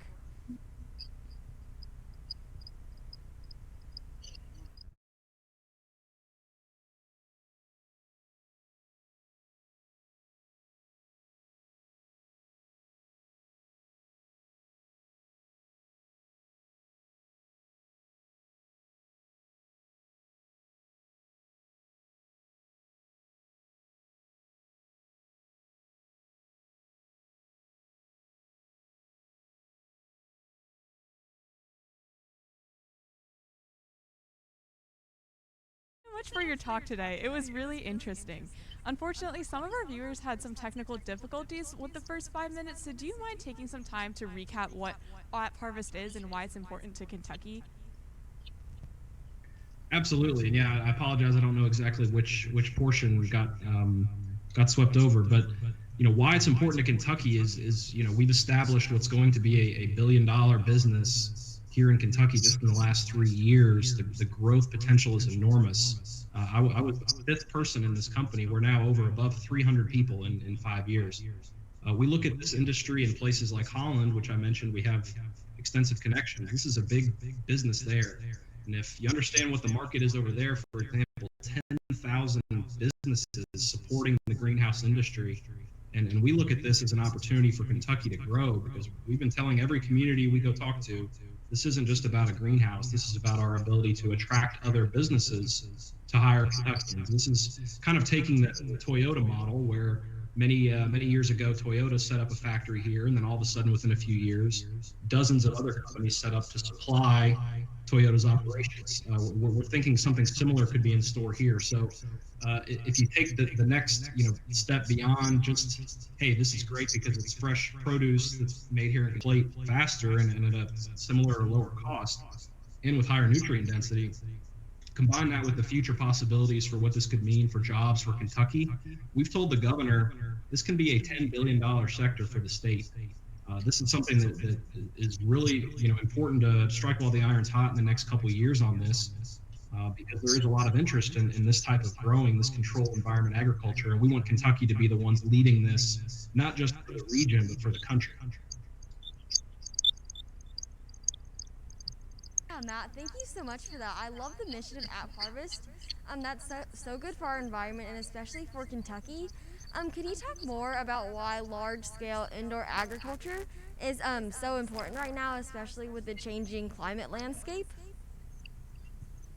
Yeah, it's a great question. I touched a little bit on it during the presentation, but the bottom line is we need to produce more food with less resources. I think we're all seeing the strains that are being put on resource systems around the country. We've probably read about the lack of water in California, which is where a majority of U.S.-based produce comes from. If they don't have water, then that means they have to dig deeper and deeper in their wells, and that causes subsurface issues, which have downstream effects for what you can grow on the surface. So it's this constant cycle of problems in California, which is where we're getting most of our food. Beyond that, the breadbasket of the country, the middle part of the country, that has a lot of what they refer to generally as soil degradation, where you use the soil so much and then you leave it exposed during the winters, and it gets frozen over, and it's just every single season there's less and less nutrients in that soil to be able to grow what you want to grow. Beyond that, they're using so many fertilizers and pesticides that during those winter months, after the snows, it all melts, goes to the streams. All those streams lead to the Mississippi. The Mississippi dumps into the Gulf, and you have things like a red tide in the Gulf of Florida. So you have to be able to connect these dots of, why do I not have this nice view in my Gulf Florida beach trip anymore? Well, a lot of it's because of agricultural issues in the middle part of the country. So you wouldn't necessarily think that these things are connected, but you have to be willing to dig deep a little bit and understand, why this is so crucial right now, beyond just the need for each of us to be healthy, to live healthier, and want to put healthy foods in our bodies. This is a much bigger question than that. Yeah, thanks, Matt. What a great answer. So next, we actually have a question from a student. So they asked, how many people do you think will be involved with this in the next 5 years? It's a great question. It depends what we grow. Determines the amount of people we need for a facility. So I mentioned in Moorhead, where we're growing tomatoes, we have 300 people there at this facility. We're going to build other buildings that won't all be the same size and probably won't have that same light labor need. So for example, if I'm growing lettuce, I need less people to produce that crop than I do tomatoes. It's different if we're growing peppers. It's different if we're growing berries. So kind of the facility determines the labor need. But I can see within 5 years, if we have another 10 to 12 facilities come online, which is what we're supposed to be doing, we're going to be well over 1,000 people just in our company. And that's pretty astronomical growth if you talk about the company that just set up in 2017, 2018. So the growth opportunity is huge. And as I mentioned earlier, it's not just in these kind of hard sciences or being the person in the greenhouse picking the plants. I don't do that. I'm not an expert on the internals of the system. I'm not a scientist. I'm not an engineer. So I have my way to contribute, which is on the development side and the government relations side. But there's a lot of ways to get involved with this, which is why I love the business so much. It's a group of lots of different types of people, lots of different thinkers, lots of different personalities. It's not all just these heavy science people. It takes a lot to be able to contribute something like this. So I think the job prospects will be enormous in the future, and I think you could contribute on everything from studying engineering to mathematics to economics to plant science, and up and down the line. I think there's a lot of ways to contribute to this while studying other things that are kind of tangentially related that I think you guys probably could take advantage of, depending on, combining your interests with what's going to be publicly available. Thank you so much for that answer. And I know you, in your presentation, talked a little bit about some of your goals with App Harvest, but one of our students asked, what could be one of your end goals for this company? I know you mentioned zero hunger and sustainable agriculture, but what are some of those other goals that you might have for this company? Yeah, it's a great question. I mean, I think the ultimate goal is to spread awareness about this type of growing, which, as I've mentioned, is something that's established in other parts of the world. The Dutch are very good, as I mentioned, the Israelis also, the Spanish. Some countries that have had to do this because of lack of water resources or other challenges have been forced to do this. We're trying to take a proactive role and say, this is the future of agriculture. We're going to work in unison with our open field farmers. And by the way, we're not ever going to grow corn or wheat or soybeans or tobacco or any of those crops you see here, because we don't want to compete with those local farmers. So I think a goal for me, and I'm kind of channeling my boss here, would be, let's figure out a way to push together in terms of agriculture to make it really a 21st century agricultural system, not reliant on a 20th century model, which has heavily subsidized corn, for example, which means that corn producers in the interior of the country overproduce. And then you get, cheap corn products and everything from your makeup to your tires in your car to your burger.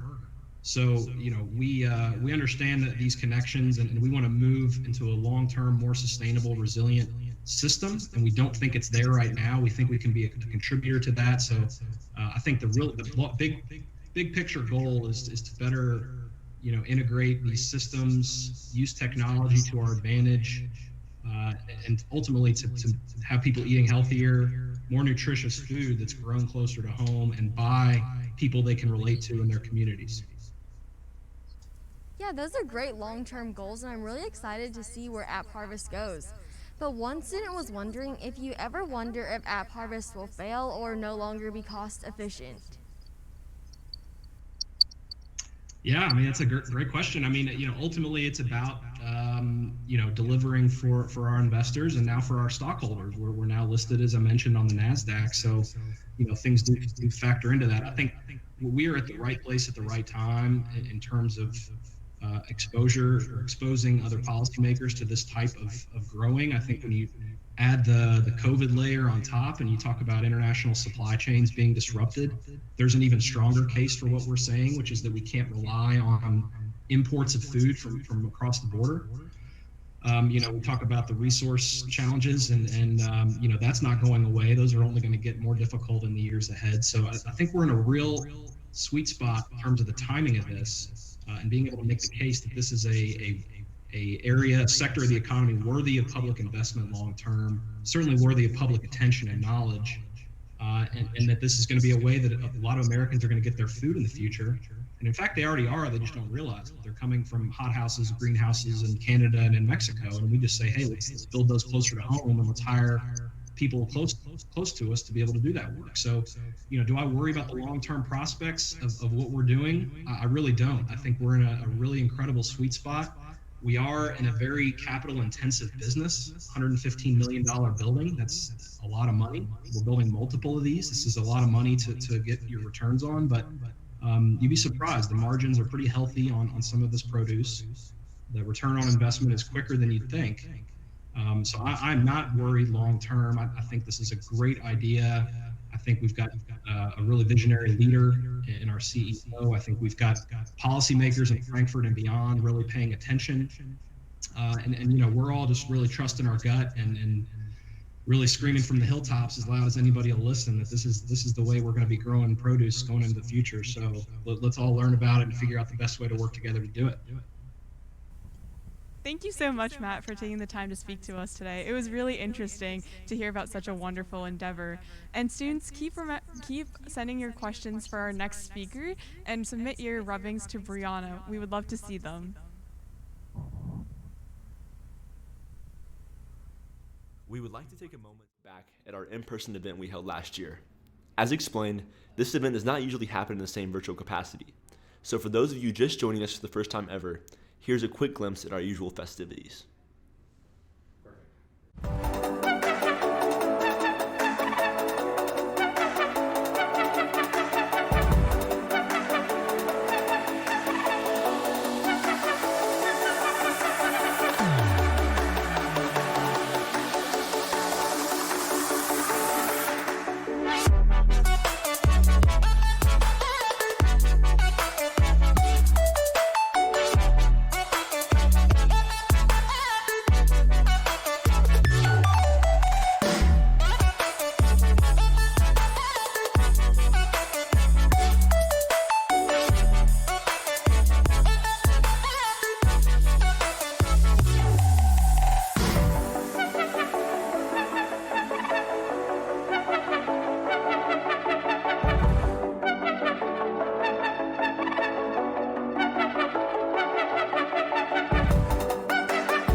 What's up, guys? We're so glad you guys are still with us and enjoying all this like I am.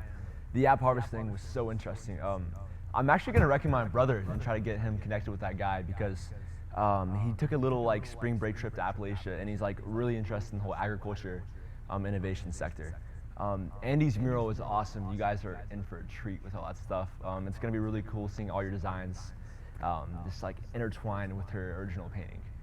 But again, thank you guys so much for coming today and just being a part of this festival. We're so excited, you guys. You know, it's a crazy time right now. It's 2021. Like, we are living in a wild time in history, and we're just so excited you guys can experience this unique moment with us.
Awesome. We're back for our third and final hour. First, I'd like to thank contributing sponsor, the Gatton Academy. The Gatton Academy is Kentucky's first residential 2-year STEM program for gifted and high-ability juniors and seniors. Students enroll as full-time WKU students and pursue their interests in STEM fields. They earn college credit, conduct in-depth research with the WKU faculty, and have the opportunity to study abroad, all while thriving in a supportive community. The Commonwealth of Kentucky covers tuition, meals, and housing. To learn more, visit our website, GattonAcademy.com. Our application deadline for current sophomores is March 1st.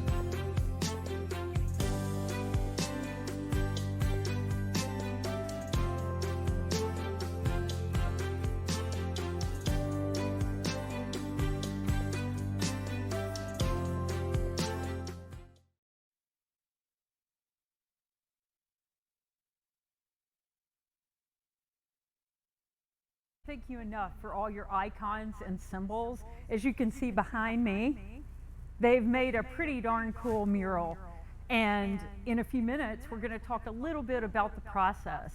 But can't thank Natalie Tyree and Western Kentucky University's Art and Design Department for helping us start that conversation. This visual language about what we're doing here today, rethinking, restarting, reimagining, this is something that we do on a daily basis. You look around you and you see visuals everywhere you go that mean something. So I'll step out of the way and really take a look at our mural and see if you can find your symbol.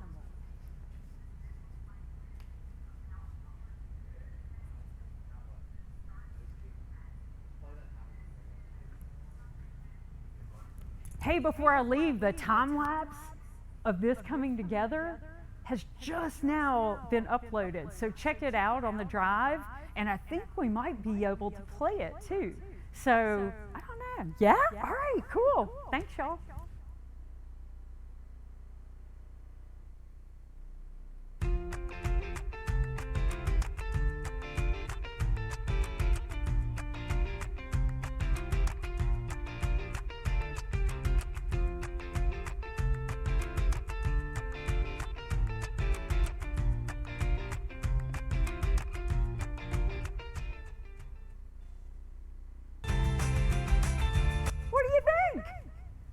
I was moving pretty fast, but hopefully you were able to see everything coming together. And in just a little bit, we're going to take this mural and start to add some color. But there are a couple of important rules when we do that. So when we get back to that portion of our conversation, that is going to be so much fun. So get your colors ready. I know that you probably had a pen and a piece of paper beside you, but go ahead and get your colors ready.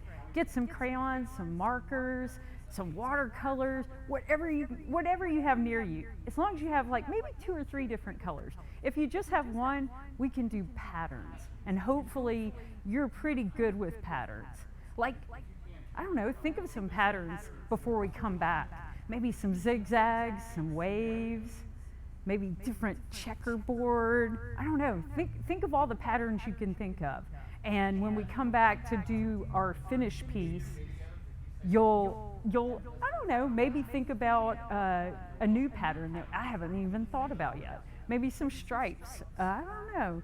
It kind of depends on you and your ideas. But anyway, once again, I'm Andy Rudloff, and I'm a mural artist based in Kentucky and Tennessee. So I get to do this every day. And how did I know this was going to be my career? I really didn't. It was more like it became more and more and more of what I did every day. So, you know, think about that when you're thinking about a career choice. Just start doing what you really enjoy. And as you heard earlier, what makes you happy.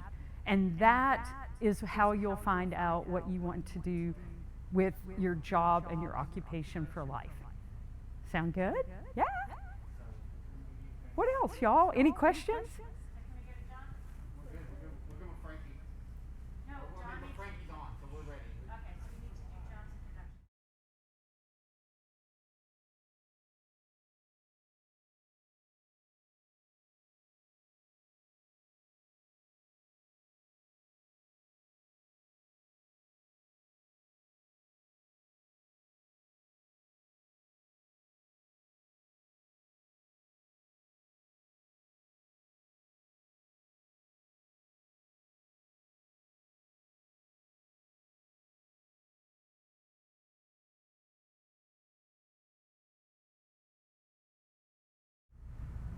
And I promise you guys, seeing that mural being created live was the coolest thing. And so now, in this final hour, we're having our fashion designer, Frankie Lewis, come speak to us. This is a very, very cool one. Frankie was born and raised in Louisville. In 2014, after receiving her BS in Theater Arts from the University of Louisville, she started her first fashion label, and the Evelyn Clothing Company. Her work was featured in Extol Magazine, Louisville Magazine, and K-Mac Culture, Art Walks the Runway, and was mentioned in British and Italian Vogue. I love Vogue, so that's extremely cool to me. In 2018, Frankie was selected to compete with 15 other designers on season 17 of Project Runway. She currently lives and works in Los Angeles, California as a freelance tailor for Michael Schmidt Studios and as the owner of Frankie Lou Fashion House. To learn more, visit frankielou.com. Her talk is called Building on a Budget, and she'll be speaking to us from her home all the way in Los Angeles, California. By the way, don't forget to post your questions for Frankie on Twitter. And then after Frankie, Andy Rudloff will be back to show you the mural you guys helped create.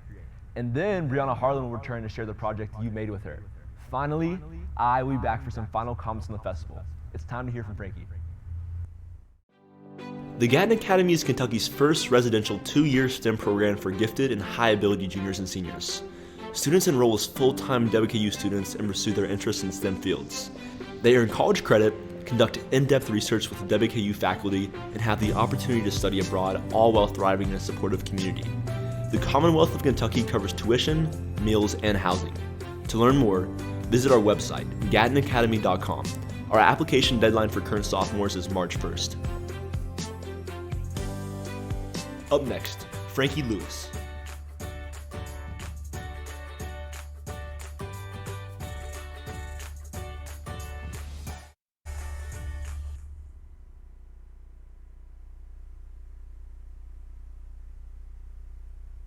Hey guys, how are you doing? I'm Frankie. As you heard, I graduated from the University of Louisville, and then I made my way all the way out here to Los Angeles. My talk today is called Building on a Budget, and I am the queen of building on a budget. In Louisville, there were very few people doing what I do. And so it was hard to find mentors. It was hard to find resources. And so I took the just build it on my own and figure it out on my own. And I wanted to share some of the tips on how I did that with you today. Every artist specifically has a project that they're dying to do, something that they're really passionate about, whether it's a short film, whether it's an art presentation. In my case, it was a fashion show. There were no fashion shows for independent designers in the city at the time, and I knew that if I wanted to showcase my work outside of being a boutique owner or something like that, that I needed to create my own showcase. But fashion shows cost money, and I have no money. Which brings us to the problem that most artists have. I have an idea, I have no money. And even though that sounds daunting, there are ways around that. In particular, my story, I was like, I just knew I wanted to do a fashion show, and I knew that fashion shows happened a certain way. And so I did the first step to make sure that I was on the right track, and that's research. Always research the projects that you're going to do. Don't reinvent the wheel, because when you don't do research and you just start from scratch completely, you end up wasting time solving problems that have already been solved by others, and you end up wasting resources by doubling up on things that you didn't have to double up or double down on. YouTube is a great resource for research. If you're like me, you're not one of those people that are racing down to the library to flip open encyclopedias and try to find all the information that you can, but you don't have to be. Visual research is just as good as reading and cracking open books. Okay. So I got something in my throat. So visual research is just as good. So get on YouTube, look up what you've done, look up who's already done it, and then improve on what they've done. See how can you adapt that to to what you do. And so, of course, I watched a ton of fashion shows. I'm like, all right, how many models are they using? What kind of spaces are they in? Now, as a theater major and an actress by trade, I was so familiar with all kinds of stages and staging techniques and all of those things. And I was able to say, you know what? I don't necessarily have access to a runway, but I have access to a space, and I can create the space to look like that runway. So okay, let's go ahead and figure out how I can take what I have and adapt it to this. The next thing you want to do, even if you don't have any money, right? You want to plan the event as if you do. You need to go ahead and figure out all the nuts and bolts of the project. You want to figure out when you want to do it, when's the best time to do it, how long, where you're going to do it. You want to figure out what the purpose is, what kind of audience you're willing to attract. You need to do all of that work anyway. I know it's not the most fun part for some of us, but if you keep in mind that you're building a really awesome dream for yourself, it'll help you make sure you keep that work going, right? So once you've planned the entire thing and you look at what you have in front of you and really understand the work that needs to be done, you need to make a list. Make a list of all of the things that you need. Do you need a venue? Do you need a stage manager? Do you need chairs? Do you need, do you need lighting? Whatever you need, go ahead and make that list. Flyers, do you need refreshments? Do you need food? Everything you need. Go ahead and make the list of all of it, every single last detail. And when you look at that list, you have the opportunity to say, all right, what about this can I do? What do I already have in my pocket, in my arsenal? What do I already have access to? What can I do? And whatever you can't do, ask yourself, what can you learn to do? What can you figure out how to do, and figure out how to do well? The problem we have as solopreneurs, right, is that we want to do everything ourselves because we don't have money, and we think, all right, well, we'll do every single last thing to save. Well, if you're not very skilled in a certain area, then you're going to be spinning your wheels a lot, because some things just take time. For example, let's say your special project is you want to produce a film, but you have no experience in being a camera person. You have no experience in being a filmmaker per se. You just know you have a story you want to tell, and you want the world to hear it, right? Well, those are times where instead of trying to learn to be a filmmaker right away, you find another filmmaker. You find someone else that already has that skill, and tap into them. So that way you're not tainting your vision and tainting your project with work that's not up to the standard that you would like it to be. So now you have your list of things you already have, things you can do. Then you have your list of things you know you can make happen yourself in the future or as you learn. And then the third list you need to make is, who do I already know?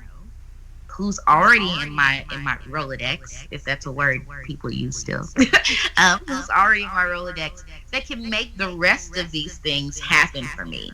And that's where my fashion story really kicks in. When I wanted to do a fashion show, all I did was post on Facebook, I think I want to do a fashion show. Who's in? And the responses were amazing. So many of my friends, I can do hair, I can do makeup, I can volunteer, I can be an usher. And I took those responses, took them seriously, and I followed up with each person and was like, hey, I saw you want to help. Are you serious? Do you really want to help? And everybody was like, yeah, we'll help. And that cut down on my list considerably. And having those outside hands, those outside talents really enhance the event. Now, it's nice to be able to say, hey, I'm having a fashion show, and to have people volunteer their help. We don't always have it like that. It's not always that easy.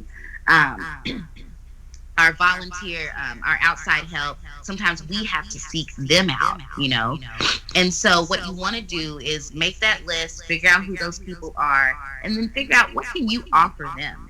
What can you offer them of value to let them know that they are indeed valuable to you? Because as artists, we don't want to keep working for free, and we also don't want our fellow artist friends to work for free either, So, think of different creative ways that you can be of help, that you can be of service to your help, and get creative. Think of washing dishes for them, walking their dog for them, babysitting for them. It doesn't always have to be offering them money, because again, this is building on a budget, right? This is a dream with no money. So that's what you need to do, to reach out to people, figure out how you can help them, and talk to them about how they can help you. And once you have all of those pieces in place, you're ready to really get started, because now you have a plan. Now you have a vision that's already planned out and already organized. Now you have people on board that are to invest their own sweat equity for you or with you, however they can. And for that little bit of the event or the project that's left over, that's not covered by you, that's not covered by your ability to learn, and it's not covered by your contacts or your own personal resources, that small amount that requires some money, well, now you have something tangible to show an investor, to show a donor, to show friends and family, and be like, hey, I'm doing this cool event. Look at all the work that I've already done on it. Don't you want to help? Don't you want to help me? Whether it's GoFundMe, whether it's through crowdsourcing, just through your friends and family, now you have something tangible that you've already done, that you've already put the work into, so everyone else can see your vision a lot more clearly and are a lot more willing to help. So that's the nuts and bolts of how you can start to build on a budget. The other cool way to build on a budget is to just use what you have around you. Maybe you don't have a project already. Maybe you don't have an event or anything that you're ready and willing to do. Maybe you just want to create something, and you don't have the money for materials or resources. Well, materials and resources are all around you. You just have to be willing to see them that way. When I was a kid, my favorite art teacher, one of them at least, because I think all of my art teachers were my favorite. Let me be careful when I say that. But one of my favorite art teachers was Miss Sarah. And one thing that she did that was so unconventional was she took us through the streets to go dumpster diving for materials to make junk art. And so we just found whatever we could, and we made these cool junk sculptures and put them on display. We were all so proud, and all we used was string, hot glue, and stuff we found. And that cost us nothing. And having that experience as a kid instilled that sense of something out of nothing in me, even as an adult. And it's still to this day something that I do when it comes to my wearable art, when it comes to recycling things.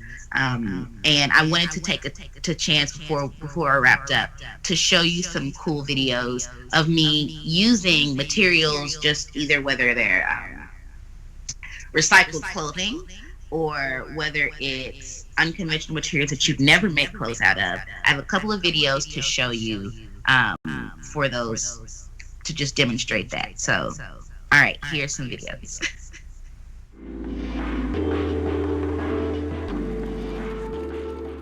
I have to keep pushing what I think is enough. If I think it's enough, go one step further. For KMAC, you have to push the boundaries and really play with people's imaginations. I'm debating between the two colors. I try and pick themes that are a part of who I am. And I thought, how cool would it be to use hair? I feel like it's impossible to be a Black woman and not think of your hair as a part of your story. Why not say that and be proud of it? KMAC being in support of this idea that I had meant so much to me because it was kind of a green light to be yourself, to really take the stage as, you know, a Black artist. That's what it became for me. And I want to own it now. And I want to own it at KMAC.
Frankie, thank you so much for showing that video. It was really interesting to watch, and the final product was great. Thank you.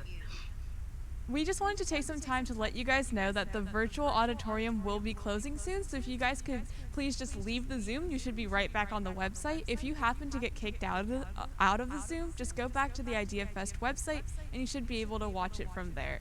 That way we can connect with the Kentucky Science Center later. So, Frankie, we had a question from one of our viewers that asked, how do you keep courage throughout your journey in fashion? The grace of God. That's the truth. That's the truth. I have a tattoo that says Philippians 4:13. I can do all things through Christ who strengthens me. And that's the only way I keep going. I have to constantly stop and say, all right, who am I trying to please? The world or the Lord? The Lord. Let's move forward. Yeah, that is so awesome. I'm so inspired by your journey to get to this fashion show and to get to the point that you are in your career right now. We also had another question. So what specific steps did you take to get that fashion show and to get to where you are now? So every step that I outlined in the talk is exactly what I did. But like I said, the most fun part was tapping into all of my friends. As a theater artist, I know tons of people that do a variety of things, whether it's lighting and makeup and hair and all of that. So it was really cool to have my friends come together in a collaborative way to make the fashion show happen. So collaboration is your best friend, no matter what project you're doing. Awesome, thank you. And another one of our viewers asked, where did you get your inspiration from to do the fashion show, and where do you get your inspiration from in general? And I also wanted to note that everybody in the chat loves the overalls. They look so cool. Yay!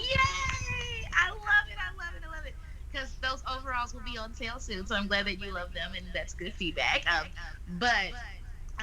get inspiration from everywhere. I'm less a fashion designer and just more a creator overall. And so whether I see material and think, oh, that would look really cool all together. So like the first video you saw, putting all those hair care products together, I knew oh, that would be fun. Or I was driving through the desert because I've driven cross country 6 times now, 5-6 times now. And when I drive through the desert and see the rocks falling down the mountains, I'm like, oh, that texture looks really cool. How can I recreate that in clothing? And as far as inspiration for the fashion show goes, I am a show off. I've accepted it, but I love being on stage. I love having my work out front and center. And I knew that I was never going to be satisfied unless I figured out a way to showcase the clothes that I've made. And the fashion show at the time was the best idea for that. Yeah, I love how authentic your inspiration is. I absolutely think that is amazing. I also think it's really cool how your fashion show started with a simple Facebook post.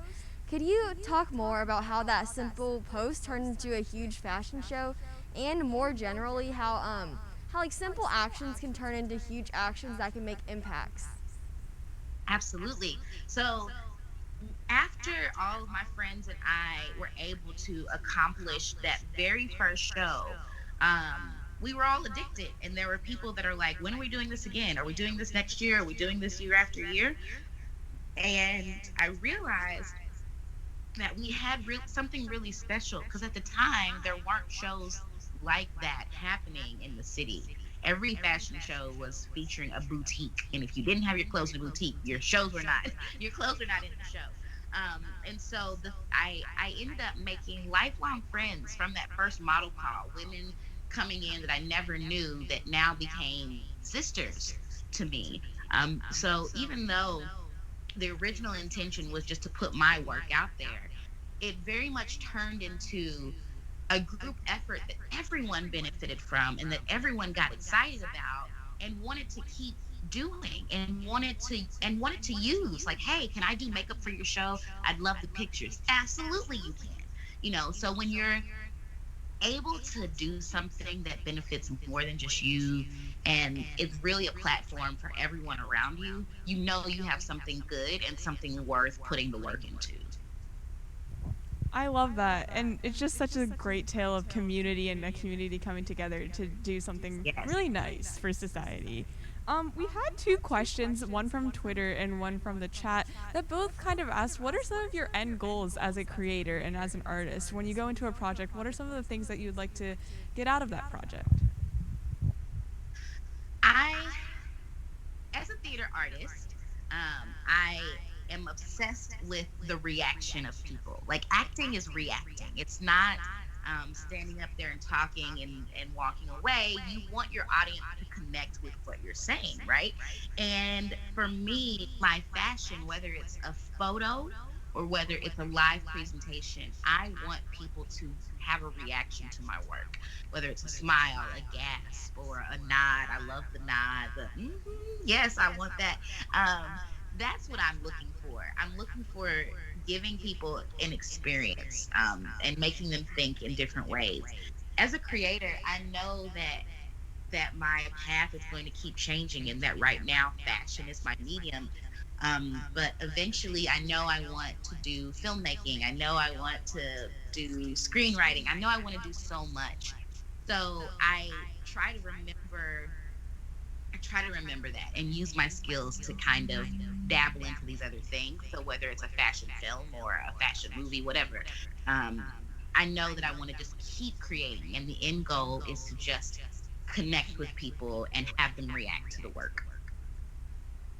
Thank you so much, Frankie. That was our last question, but I just wanted to say you are a true inspiration, and you definitely gave me the courage to pursue my dreams. Yes, please do it. Go for it. If Frankie can do it, you can do it. Okay? Just know that. If I can do it, you definitely can do it. Thank you again. Thank you. You guys enjoy. Have a good day.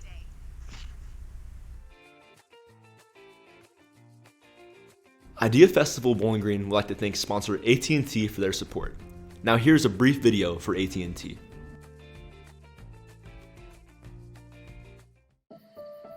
"2020 showed us what mattered most: connection to the people, places, and traditions we love. But for the almost 17 million kids who suddenly weren't able to connect, it also showed how much work needs to be done. That's why AT&T is helping to make sure students have access to the high-speed internet they need to learn. It's part of our $125 billion investment to connect America. Join AT&T, and together we can help connect students to brighter futures." We would like to take a moment to take a look back at our in-person event we held last year. As explained, this event does not usually happen in the same virtual capacity.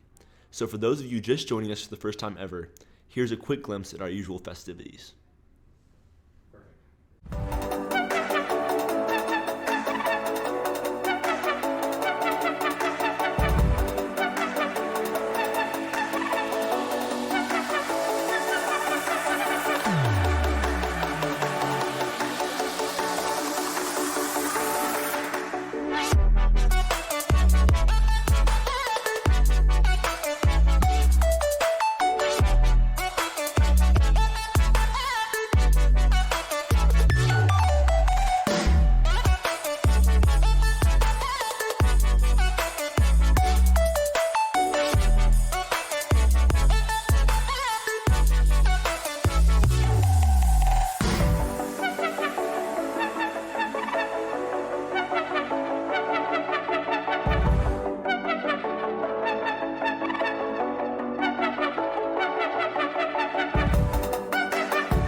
Alrighty, hi, this is Kentucky Science Center here. My name is Justin McGall. I am the manager of partner and program strategy here at Kentucky Science Center. And basically what that means is I help oversee all of our traveling programs. And of course, we're not doing those in person right now. We're doing them virtually.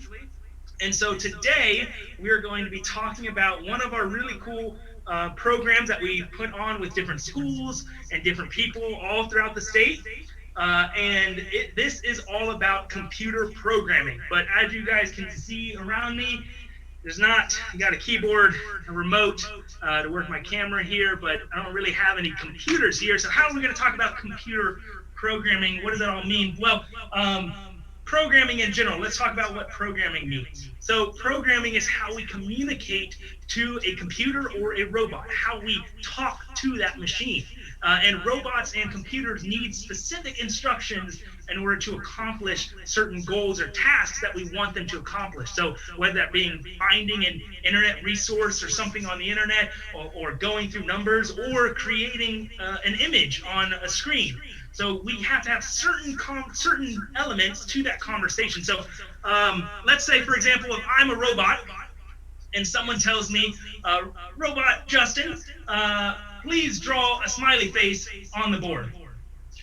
Well, I don't really have any references to what a smiley face is. I don't know what my points of reference are supposed to be. I don't know I have a pen in my hand. There's all those little elements, so they need to be very specific. So someone might say, all right, Robot Justin, draw a circle on the board. And I might draw a circle on the board. Well, that's kind of big, but okay, we'll make that work. And they say, Robot Justin, draw 2 dots to make the eyes of the smiley face. Well, that's not going to work at all. You have a dot all the way up here and a dot all the way down here. That's not going to work. So we have to tell our robot, draw a circle with a certain distance between each side to make a certain size. All right. Now we got a pretty good circle. And then we say to our robot, Justin, can you please draw a dot exactly 3 inches from the left side of the circle to about here? And then that's when we can start to have specific instructions and our smiley face starts to take shape.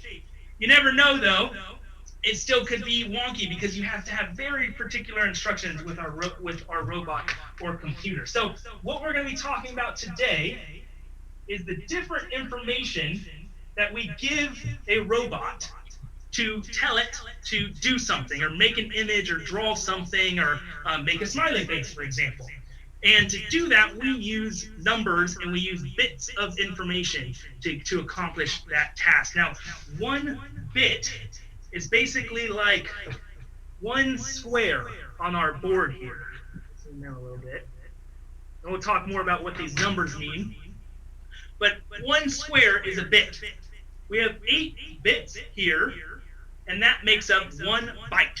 So you can kind of determine each row is a byte of information. And you guys have probably heard of kilobytes or megabytes or gigabytes or terabytes. You can imagine, so 1 byte is right here. You have a kilobyte, which is 1,000 bytes. You have a megabyte, which is 1,000 kilobytes. Gigabyte, which is 1,000 megabytes.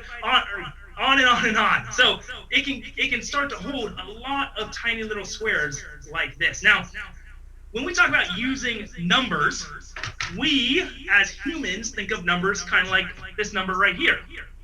We take a look at this. What is this number? It's 123. We see 1, 2, 3. Our brain calculates 1, 2, 3.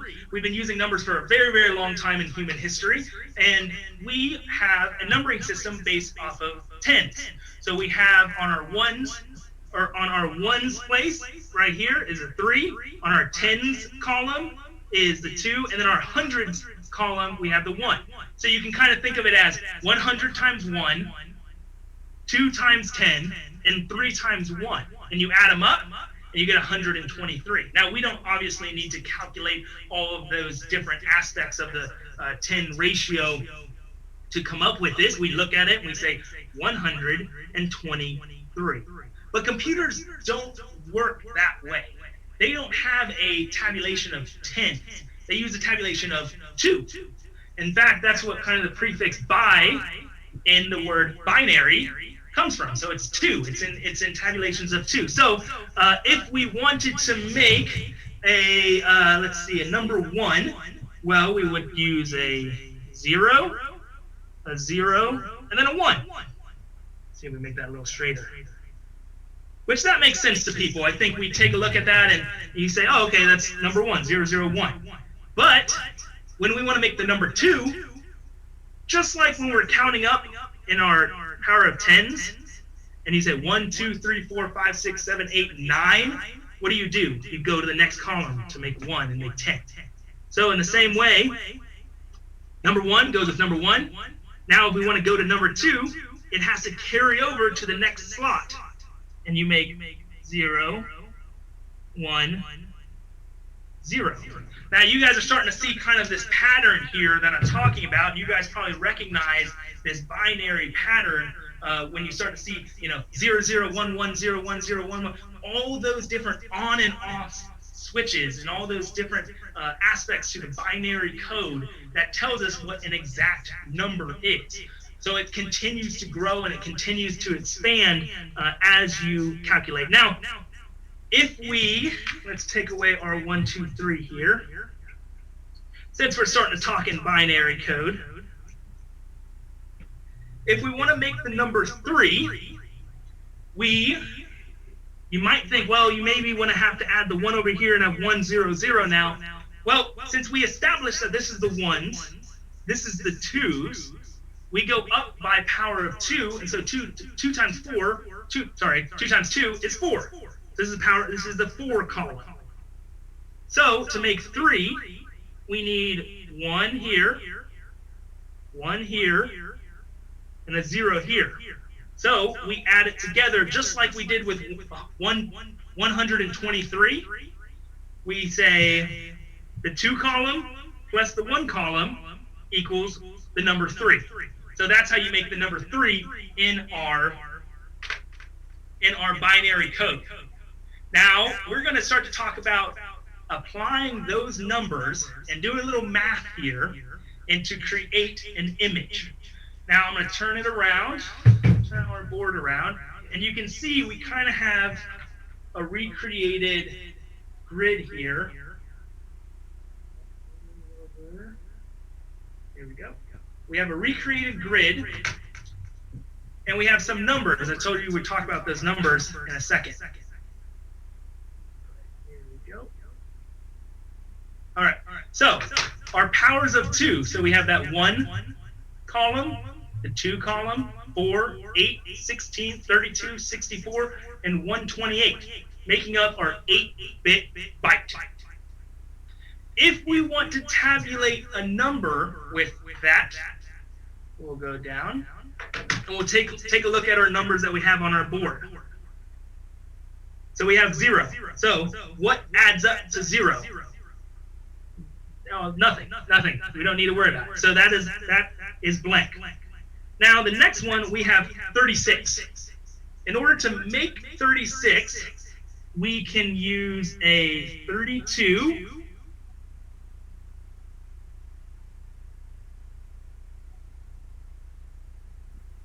And let's see, so we don't need 16, don't need 8, but we'll use our 4.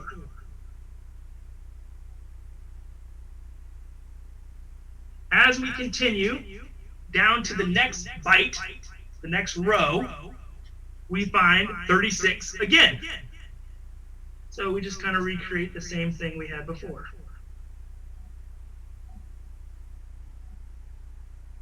Some of you guys are probably starting to see a bit of a pattern show up on our board. And this, again, is how we communicate to a computer to create a smiley face.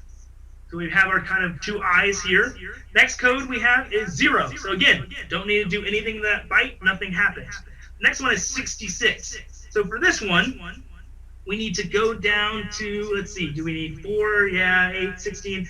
64 goes into 66, so we're going to use 64. And then, we're not quite to 66 yet, but we can go over, let's see, in 2. 64 plus 2 is 66. So we'll fill in that one.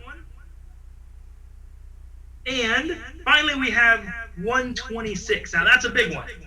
Now, we obviously don't need to go all the way to 128 because that's more than 126, but we will use 64, we'll use 32, we'll use 16, we'll use 8, and we will use 4.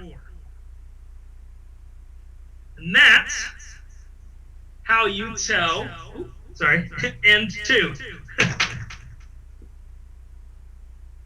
That's how you can tell adding those numbers up makes 126. And now we have told a computer, we've talked to a computer, we told it exactly what numbers we need to correspond with which bytes and which bits to make our smiley face.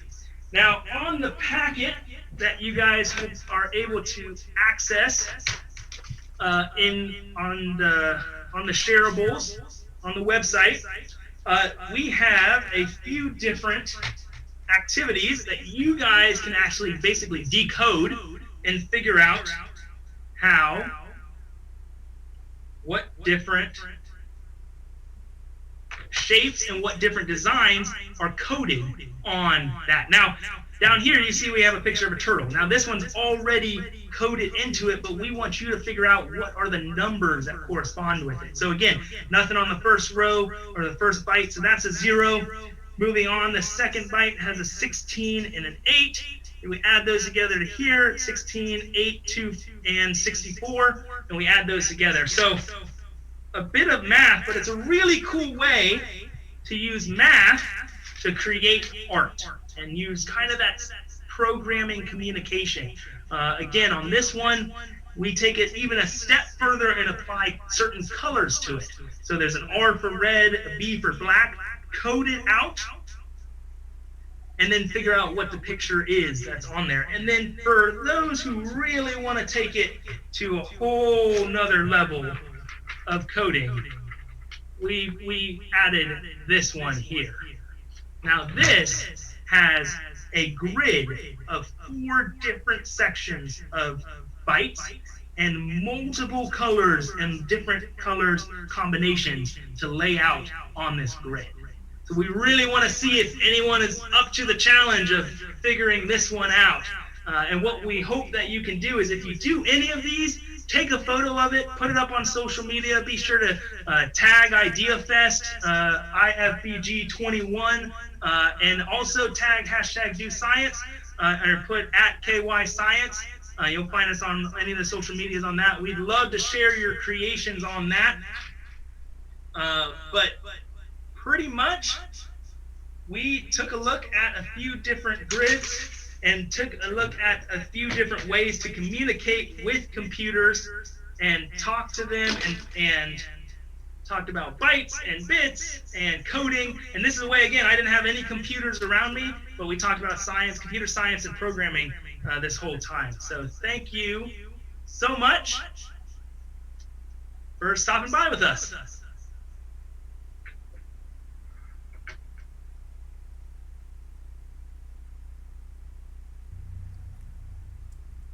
Hey everybody, welcome, welcome. Once again, I'm Andy Rudloff. I'm a mural artist. I'm based here in Kentucky and in Tennessee, and we have been receiving all these symbols and icons from you all in order to make this amazing design that you see behind me that really is a visual language about what we're trying to reimagine here today. I want to thank Natalie Tyree and Western Kentucky University Art and Design for their part in this and helping us to really form that conversation about icons and symbols. I also want to take a second too, just to look at all of these symbols, and hopefully you see your own.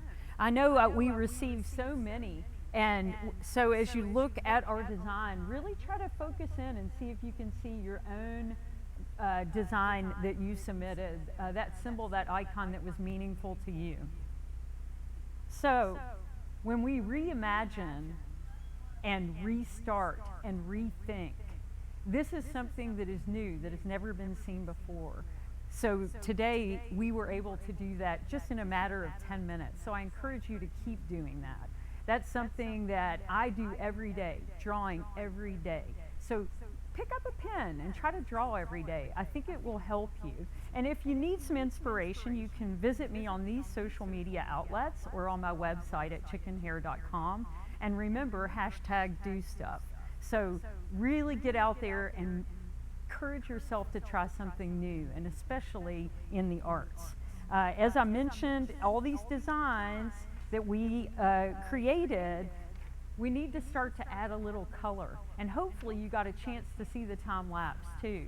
But as we're adding color, you need to know about 2 simple rules. So I'm going to bring my assistant on, Megan Meredith. And Megan and I have been part of IdeaFest since the very beginning. There has not ever been an IdeaFest that we haven't been a part of. So we're really excited to be here again this year virtually. So when we add color to our design, there are 2 big rules. The first one is, and Megan's going to demonstrate for you, don't paint over the black lines.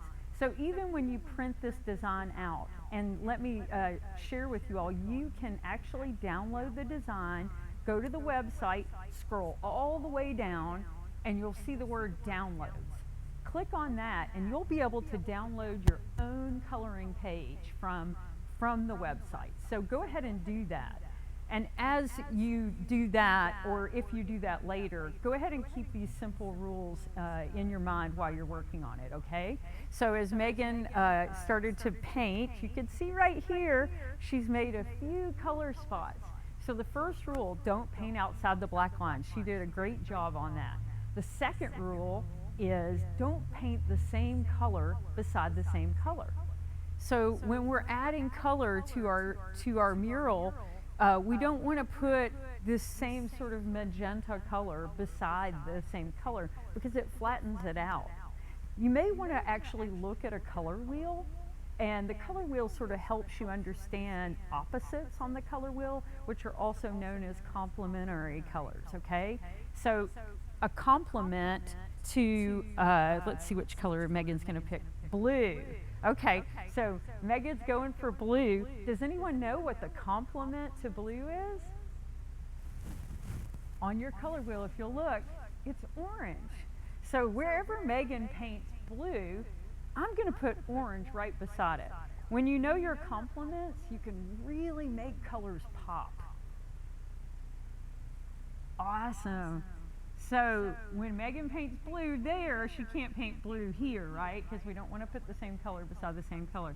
But when I put orange next to blue, you can kind of see how that makes both of those colors really pop. So think about those complements. And now we're even going to take it a step further. So how many of you all are using a limited palette? Maybe just one color even. And you know how I mentioned earlier we could use patterns. So Megan and I are going to demonstrate an example of a pattern that you could use. And the same rule applies though. Don't put the same pattern beside the same pattern, okay? Go ahead. Let's see which one she picks. Oh, the cloud.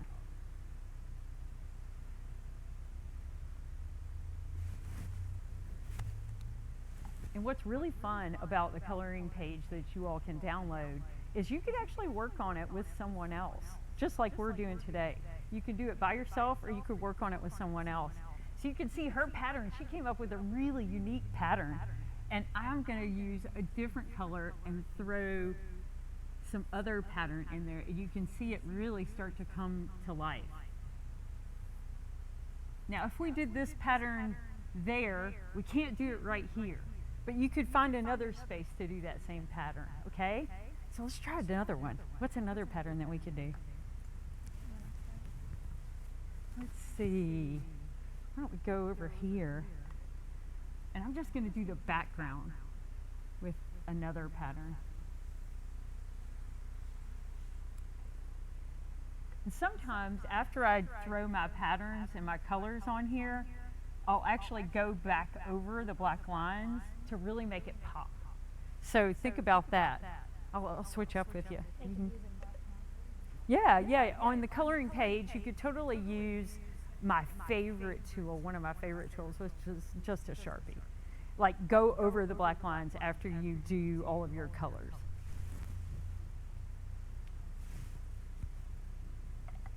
So as you're looking at that design, hopefully y'all all able to find the design. See if you can find your own icon, and then start really bringing it to life. Start really adding color to it. Now, typically at the festival, you're able to paint with me. So usually when we're at the festival, it's just a huge crowd of us, like all painting this mural together. And believe it or not, it's usually finished within an hour. It's the most amazing thing you've ever seen. So I also urge you to get online, look up IdeaFestival Bowling Green, and look at some of the past murals that we've been able to do. They're usually about 40 feet long and about 6 feet tall. So they're a little larger than the one that we're seeing here, but this one is gonna be finished and get to go on tour. So if you'll finish coloring your coloring page and upload that for us to see, we'll use some of your ideas to finish up ours, okay? Does that sound good? All right, do we have any questions? Any questions coming in? Okay. Well, to finish up, what I will tell you all is art has been a part of my life for over 20 years. And public art is very important because in my mind, it's the most democratic form of art. It's the art that you can see 24 hours a day, 7 days a week. There's no business hours. It's something that you can go and take, fun pictures in front of. So as you're driving around or riding your bike or walking, please notice some of these really great pieces of art that are all over your area. Some murals are very realistic. Some are a little bit more abstract or expressionistic, like you're seeing here. There's an artist named Keith Haring, and I have a little pin on today, that really influenced my ideas about art and how art reaches people. But remember, art is for everyone. So please keep creating art, and please be a part of the art conversation here. Happy drawing, and please, please, please upload those coloring pages so I can see them.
Hello, everybody. So I know after all of that, it may seem like rubbings are kind of boring, and I wouldn't blame you if you thought so. But I'm gonna plead the case again before I show you some of the things that came out of the rubbings that you all made. Some of us, we want to go fast. The possibilities, the big possibilities, the making the and we're on the same page with that. But let's look at what we've kind of talked about, some other, which is using what you have, thinking in and exploring. So that requires some practice. And you can practice that through a project, or you can practice that in slow moments, everyday moments, the way you see the world. So one reason that I like this is because you're exploring space. It doesn't have to be your space. It can be any space. You're looking at it differently. You're looking at it very mindfully. That's where ideas come from. when you're able to make connections between different things that you're involved in. So this is a slow process, yes, but sometimes we have to start small so that we can speed up. That makes sense. So let's see. With the rubbings you all made, I made a little tiny book of rubbing.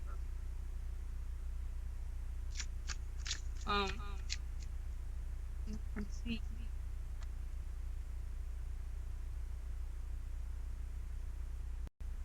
some of them there.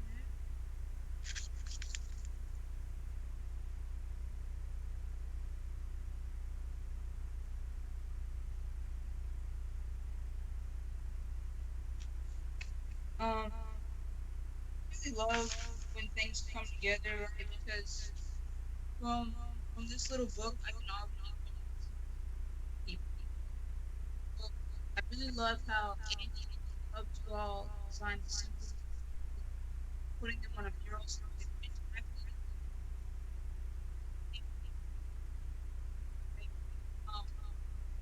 Like these, of course, for the same thing. Even if it's just like what someone's preferred colors are, or what items that they like, you can learn about what kind of games they play based on what they decide to do. And this one here is someone made a thing of a Bible, and then I took the texture from another and made a board. Right. So we start exploring our own possibilities in small ways, and we start thinking about the way we see the world. Then we can come up with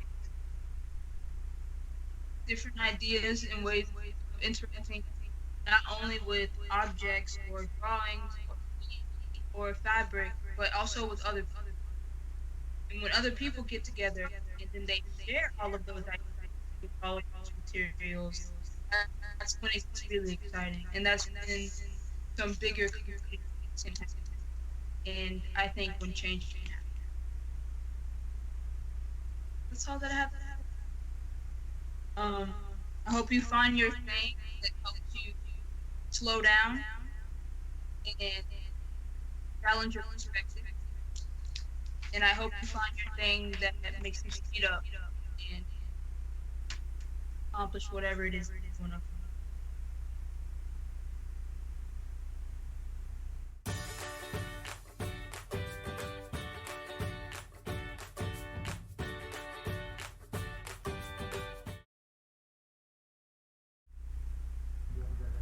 Thank you so much to all of our speakers today who made this festival what it was. All you guys brought something super unique and cool that was just awesome to witness. So now what we're gonna do, I'm gonna open up the chat so our speaker and activity creators can give your final thoughts on the day. So we're gonna get on our phones or the chat you guys have access to, and we'll read off what you guys say in there.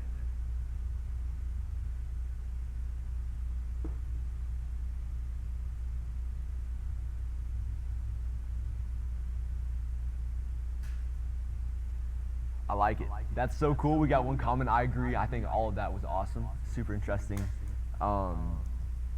This is a great visual of what binary is other than just ones and zeros. I took computer programming last year, and I can tell you that binary coding made no sense to me, but I grasped it a little better throughout that, just a little. And then, yeah, it's all we have now. We have links in this live stream and on IdeaFest Bowling Green, the Bowling Green webpage, so you can learn more about the ideas and people you learned about today. The whole live stream will be posted on a website if you want to rewatch anything, which I know I'll be doing. Thank you again to AT&T, VidMonster, the Gatton Academy, and all of our presenters. The Center for Gifted Studies and I hope you will join us next year when we are back in person for IdeaFestival Bowling Green 22. It's been an honor to be your MC today, and we'll see you guys next year.